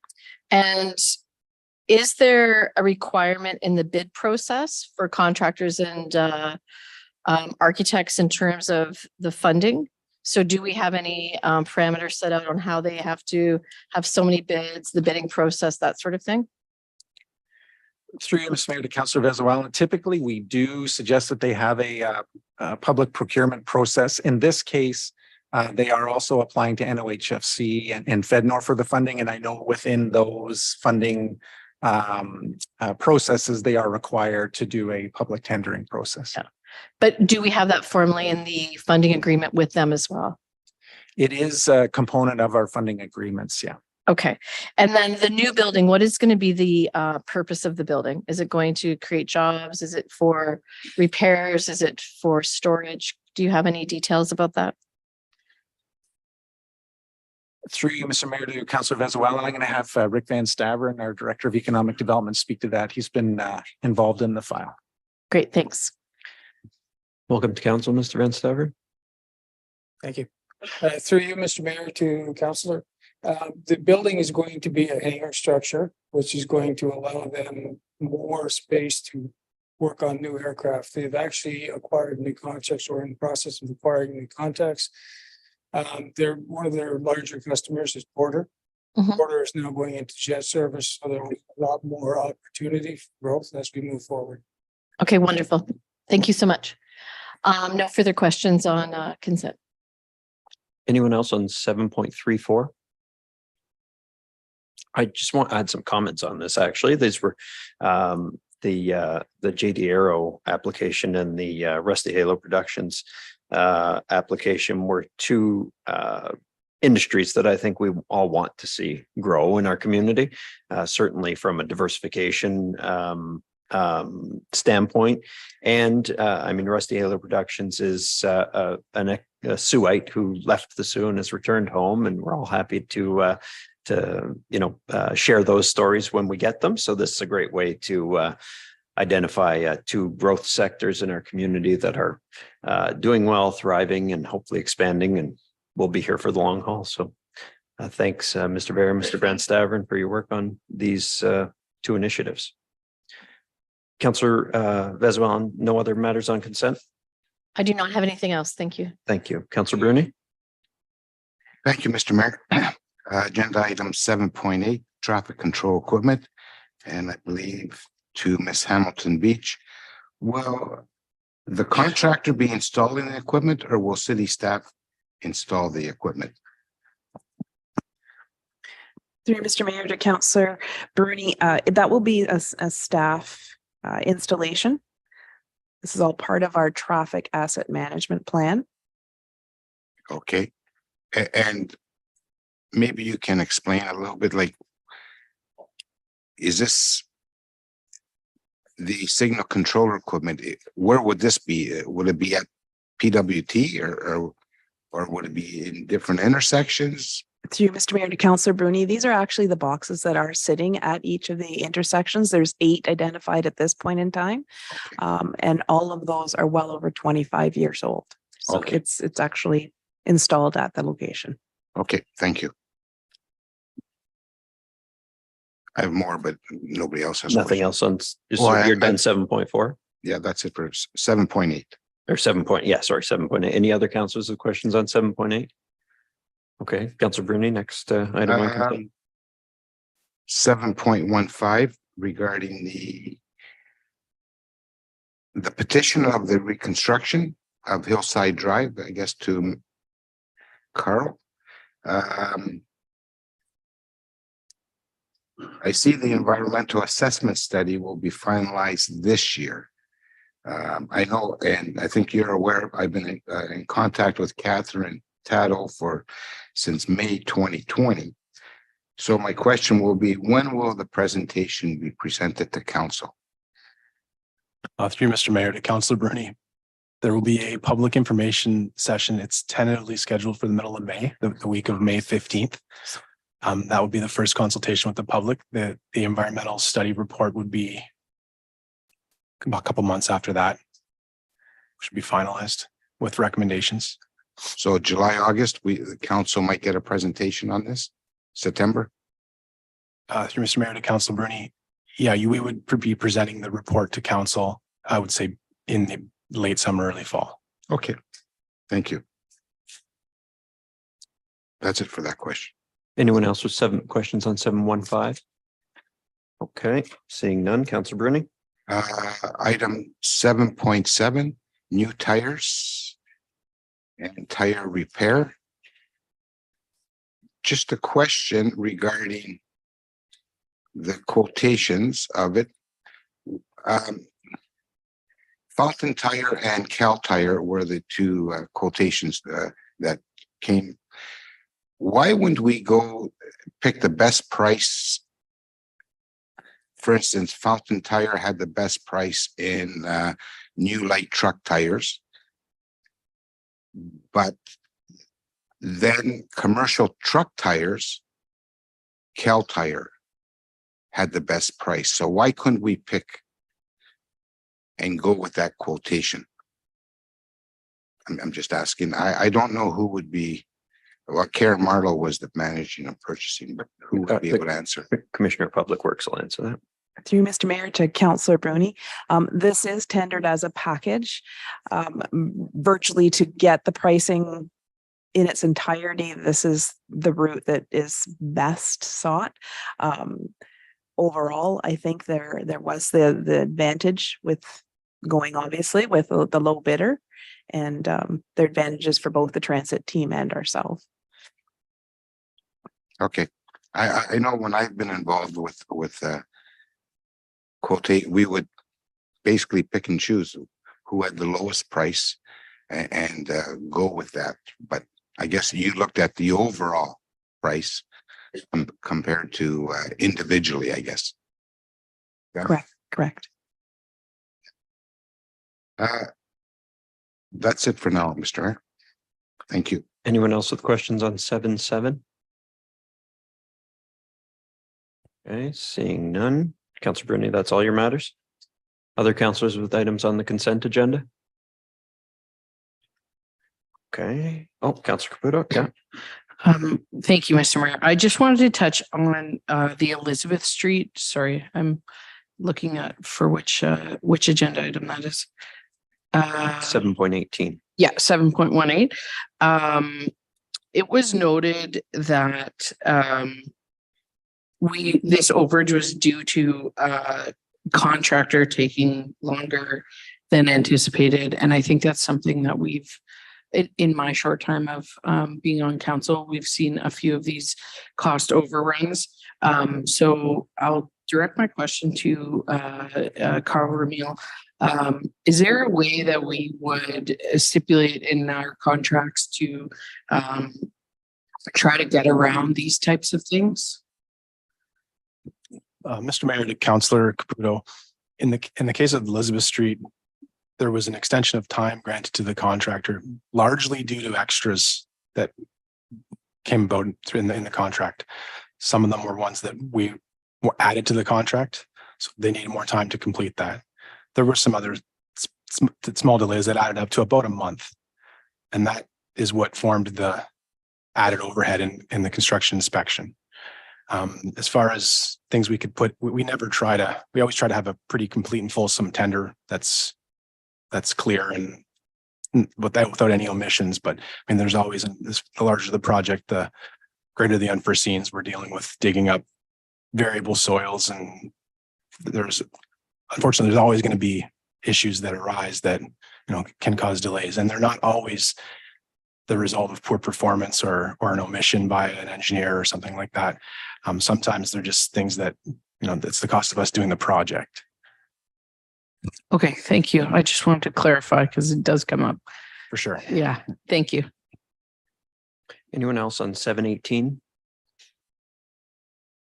Councillor Caputo, any other matters on consent? No, that's it. Other councillors with matters on consent? I've just got 3 matters I want to comment on. 7.4, the Northern Community Center Twin Pad revised financing debt term. So I just wanted to note that because we are financing this over 15 years instead of what we approved previously as 25 years, we are going to save $4.5 million, for just shy of $4.5 million actually. So I think that is an excellent recommendation by our finance staff for the long-term benefit of the community. So thank you for that, Commissioner Schell. 7.23 is the Green Initiatives Fund application. And one of them specifically is fire services looking to buy 4 electric weed eaters. And I know that we passed a resolution, one of the last summer, I believe it was, looking to electrify any small engine equipment that we could. And this is a great use of this fund because it, I think, will improve obviously it'll improve the greenhouse gas emissions that the city has throughout its entire host of equipment that it uses. And this is an easy way to do it. So thanks both to the Environmental Sustainability Committee for approving the recommendation on the grant, and to Fire Services for applying for it. Finally, unless there's any other councilors' questions on those 2, 7.24, the constitutional challenge to our construction labor designation. Final update, and I'm happy to see that it will be the final update. This is a 32-year process, and there is value here to staying at something, because 32 years ago we were designated a construction employer after successive court challenges, unsuccessful initially, and then lobbying on changes to the provincial legislation. which did change. I believe it was 2018 or 19, and continued court challenges thereafter. We have finally shed our construction labor designation, and we have seen great financial benefit to the municipality in terms of additional bids on projects like the Twin Pad, like the West End sewage treatment plant. And we should continue to see more competitive and hopefully lower cost bids because we are no longer a designated construction employer. So thank you to all of the staff that made this possible, and happy that it will no longer be on the council agenda. So thank you. I believe that resolves. I will read that. We've got 2 items accepted from consent because of conflicts, and one that was withdrawn by staff. That was the declaring 124R Albert Street East as surplus. So that's withdrawn. So I have a resolution by councillors Caputo and Spina, resolved that all the items listed under date March 2023, agenda item 7, consent agenda, save and accept, agenda item 7.15, 7.21, and 7.26 be approved as recommended. All in favor?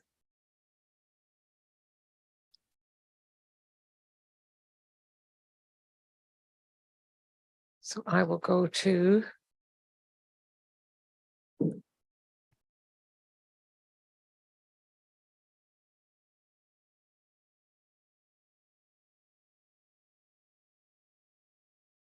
just going to open 7.15.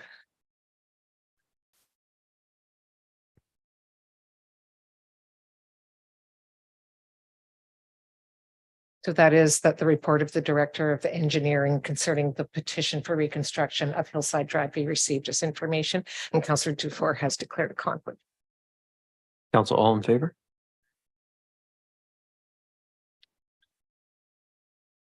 Yeah. Councillor Brew.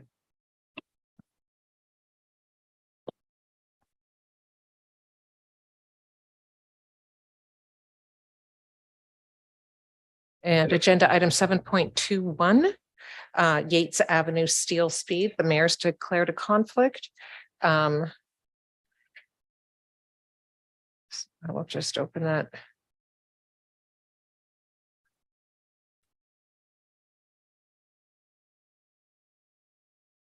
Oh, there's not a resolution on the consent because it's a bylaw. So when we get to the bylaw, we'll accept it there. Okay. Actually, you know what? While you're there, Sure. I'll just go straight to that bylaw.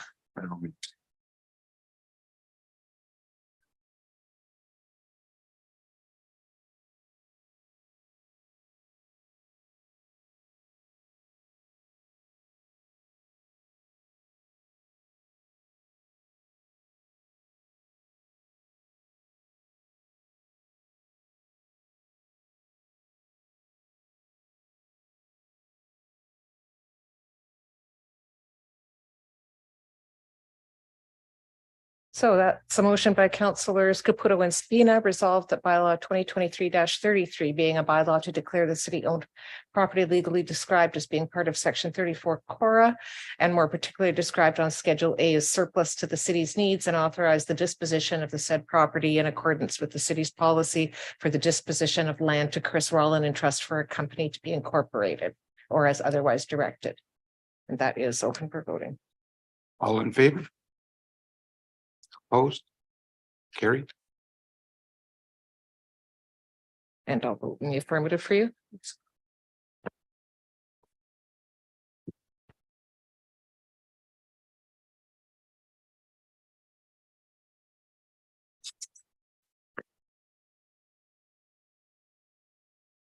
So we've done 8.4 and 8.41 and 8.42. I believe that brings us to 8.8. 8.8.1, the Community Development Award Selection Committee.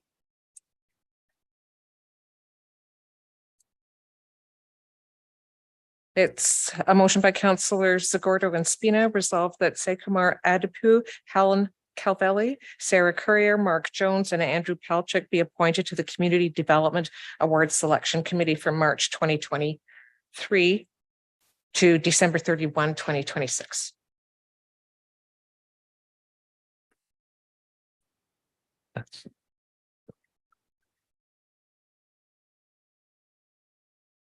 Council, all in favor?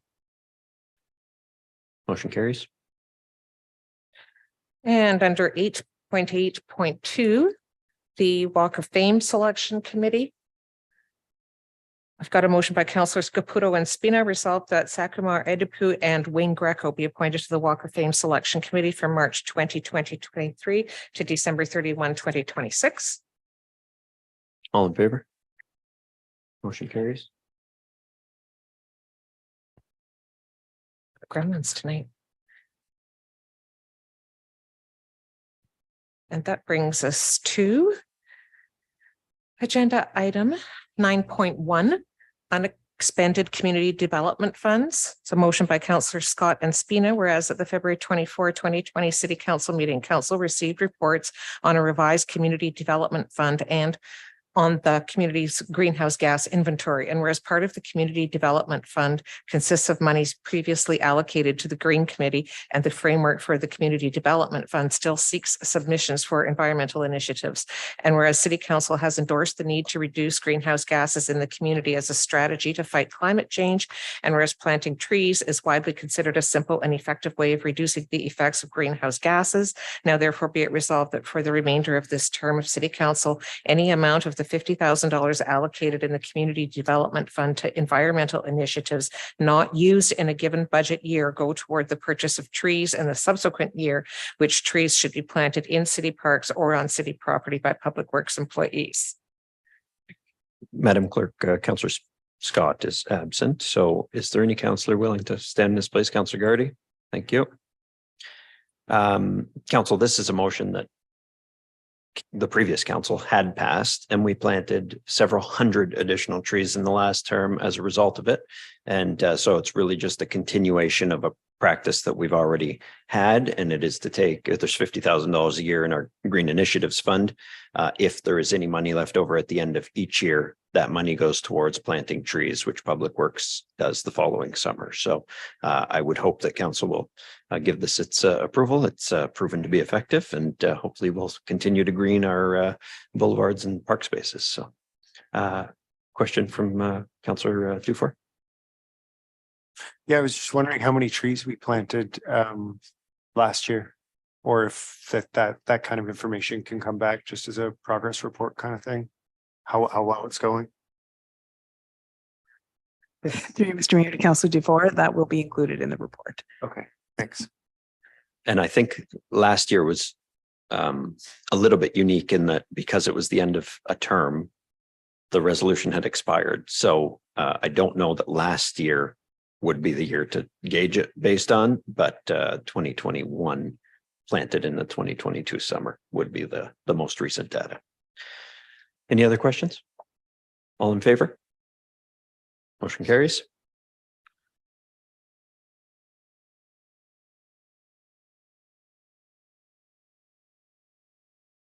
And agenda item 9.2, sidewalk extension on People's Road.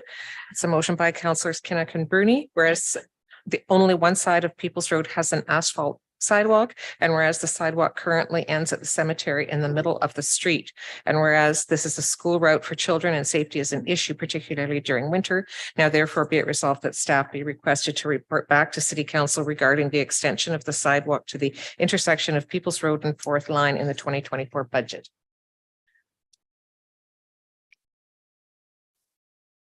Councillor Kinnock, did you want to speak to this? Yeah, just very quickly. So just move your mic over. Okay.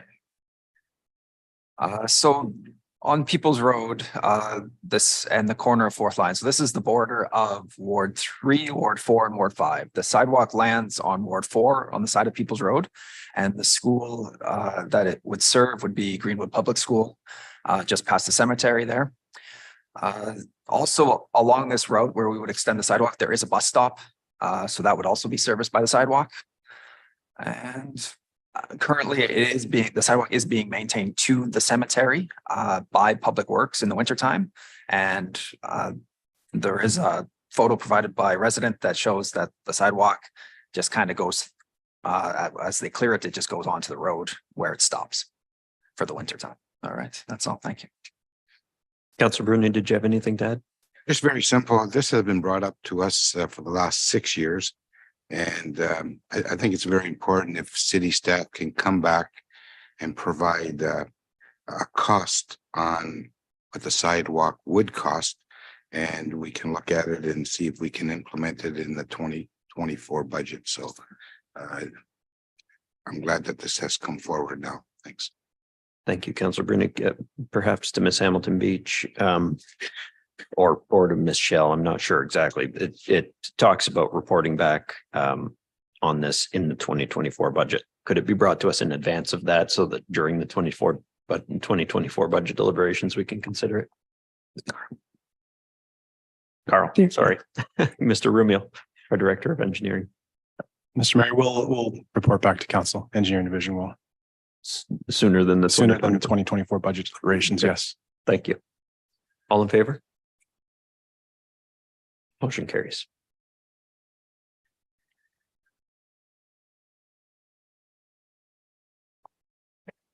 And agenda item 9.3, TikTok ban on city devices. A motion by councillors Kinnock and Bruni, whereas the Communications Security Establishment Canadian Centre for Cyber Security recommends the removal of the TikTok app from all commercial and government devices. And whereas in this day and age, cybersecurity concerns should be taken seriously. And whereas the federal government has already banned the TikTok app on government devices, and whereas the provinces of Ontario, Nova Scotia, and Quebec have quickly followed the federal government. Now, therefore, be it resolved that staff be requested to report back to City Council with a plan to implement the removal of TikTok from all city devices for next council meeting, April 11, 2023. Councillor Kinnock. Thank you, Mr. Mayor. I'm sure everybody's seen in the news and heard, it's not only Canada, it's also other countries such as US, Australia, India that have done this already. This is a pretty serious issue just because it is a government device. Our emails are on there, private, confidential stuff, correspondence. We don't really want people or a foreign government to have access to this kind of stuff. I know we are only a municipality and people don't think we have anything important, but it's data mining and who knows what you can pull off our phones and put with somebody else's phones and puts the pieces together and makes the puzzle. And to reinforce, this is only for staff that have government devices. And your personal device, you can still use whatever apps you want. And that's all. Thank you, Mr. Mayor. Thank you, Councillor Kinnock. There's a fair bit of important stuff going on here. I think the residents would agree when we pick up their garbage and, plow their streets that's important, but I understand the general nature of the comments. So, Councillor Bruni, did you have anything to add to that? Very simple. I think this is just safety and protection for our city staff and our councillors. So, thank you. Thank you, Councillor Bruni. Any Councillor Caputo? Thank you, Mr. Mayor. My only comment on this, I get the cybersecurity concerns and all those things. My only comment on this would be to, I hope that staff will consider that there may be social media managers who are needing to use this app. I know it kind of comes across as a joke. TikTok is, come across as kind of a young kid app, but it's really grown a lot. And you, for the purpose of tourism and the growth of our city, I think that just striking things completely can also be damaging. I've seen a lot of municipalities on TikTok that are really sharing a lot of great things that they're doing and attracting a lot of tourism. So I do hope that staff will consider that when we are checking this report, and perhaps there are ways that we could, like, I'm not very techie, but maybe we could firewall someone's phone who is able or who is allowed to have TikTok, and maybe who is able to start an account, because I think it is something that we're missing. Social media is massive, and I would love us to use every avenue we can to attract tourism. Yeah, thanks, Councillor Caputo. I think I think that would be a critical aspect of what comes back to us, is whether or not there is a way to use this to reach people without the safety concern associated with it. So that would obviously be something that, you know, is of interest to all of us. So any other councillors with questions or comments on this? Councillor Gardy? Through you, Mr. Mayor, just as a follow-up, through you, Mr. Mayor, to Mr. White, he and I communicated about this motion earlier today. Mr. White, could you share anything that you have considered as a corporation as it relates to TikTok over the course of the last little while? Through you, Mr. Mayor, to Councillor Gardy. Well, when TikTok started to increase in popularity, we did open a corporate communication social media account. We've never used it up until now. We just got the account, and in case obviously corporate communications has to keep its eyes on all types of social media and kind of predict when things are going to take off, so they can utilize it as a channel for communications. All that being said, while I certainly understand what Councillor Caputo is saying, I think the landscape with TikTok is going to change with all the actions that are being taken. So I'm not sure it will in the end be a channel that is suitable for us, but we do always keep an eye on what's happening in social media. Things have to change, and corporate communications has to explain things to people like me, understand all the nuances of a particular social media. So we will include that information in the report for next week or next council meeting. Thank you. Councillor Gardy, any other questions? No, thanks. Council, all in favor? Any opposed? Motion carries.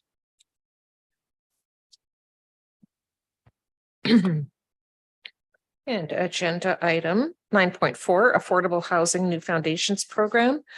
So motion by councillors Dufour and Caputo, whereas the city of Barrie has adopted a land use planning approach that encourages the desensification and redevelopment of underutilized properties, with the municipality contributing to the preliminary steps required to determine the greatest and best use of any individual property.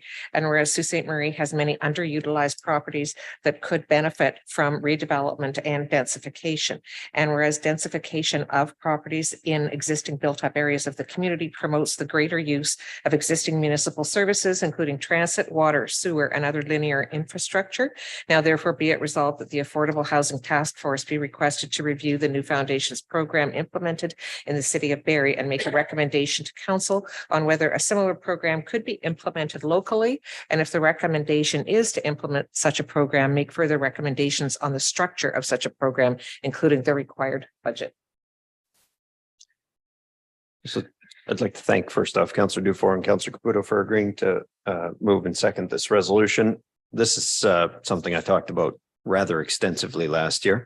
And I would always point to the development, or the redevelopment, I should say, of the Legion property and the Holy Trinity property at the corner of Northern Avenue and Great Northern Road as examples of what can be done when we look to underutilized properties to determine how to densify them and either maintain their existing use or just densify them. So in the case of the Legion, they took a piece of property that only had a Legion building and a museum and some administrative offices and a bar on it, and they're adding 107 or 109 residential units, and it will still have on it a Legion building, a bar, a museum, and administrative offices. So they are densifying as an existing property, providing the same service plus adding residential components.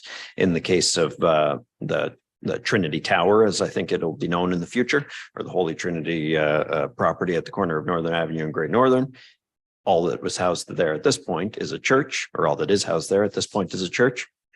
And going forward, the hope is that it'll be a church on the ground floor with however many number of units above that on an existing property that currently we would describe as underutilized. So there are lots of properties like this throughout the community, either not for profits or religious organizations, educational institutions, things of that nature, where we can look at how best to increase our housing stock on currently serviced land, to increase the density of that land and to make the delivery of services more efficient. So what they've done in the city of Barrie is put together a sum of, I think, $200,000 that helps study what density a property could support. So is it a fourplex? Is it a 10 units? Is it 107 units?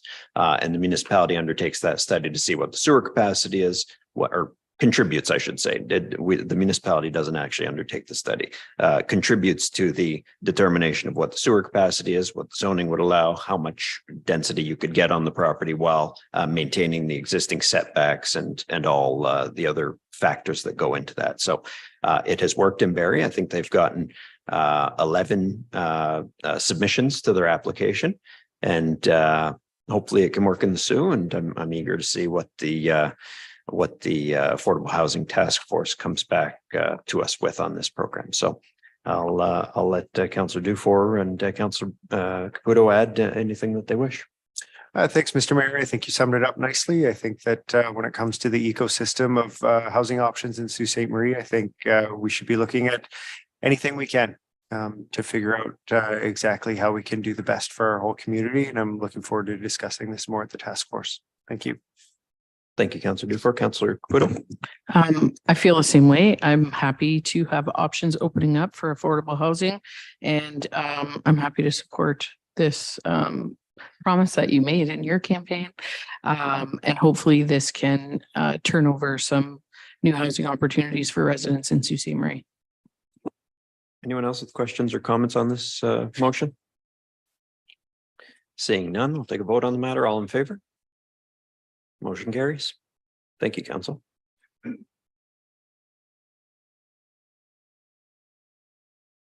And agenda item 9.5, vacant property tax to support affordable housing.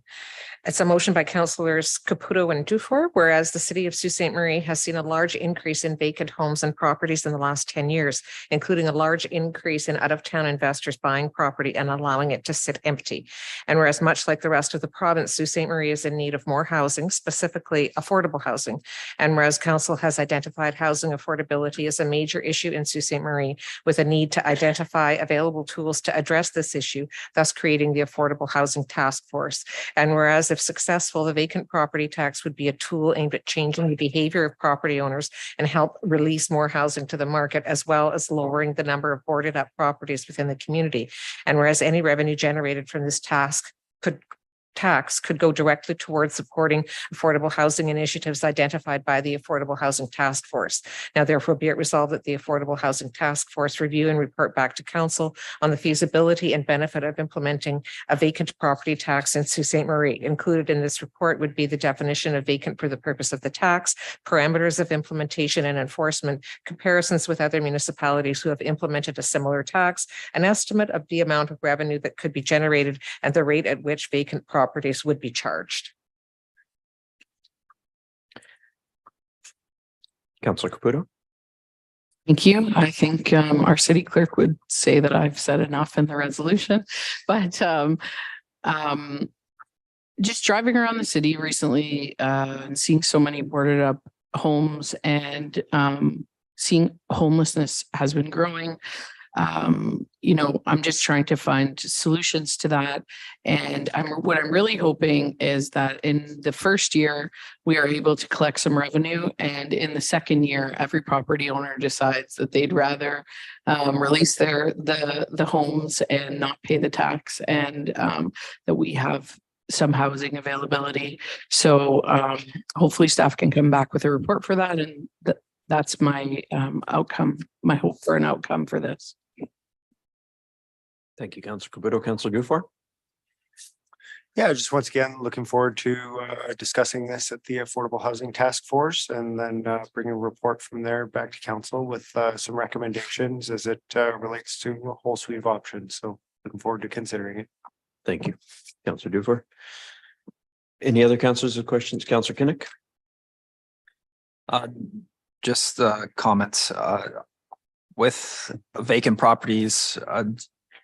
Do we have an idea of what like timeline of a property sitting empty would be considered vacant property?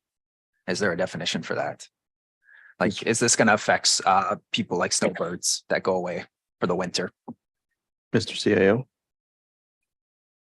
Through you, Mr. Mayor, to Councillor Kinnock, in a word, no.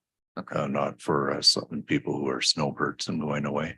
We do have vacant properties defined in our bylaws, and we continue to work to improve those bylaws because we do recognize the problem. Okay, thank you very much. Any other councillors with questions? Seeing none, all in favor? Motion carries.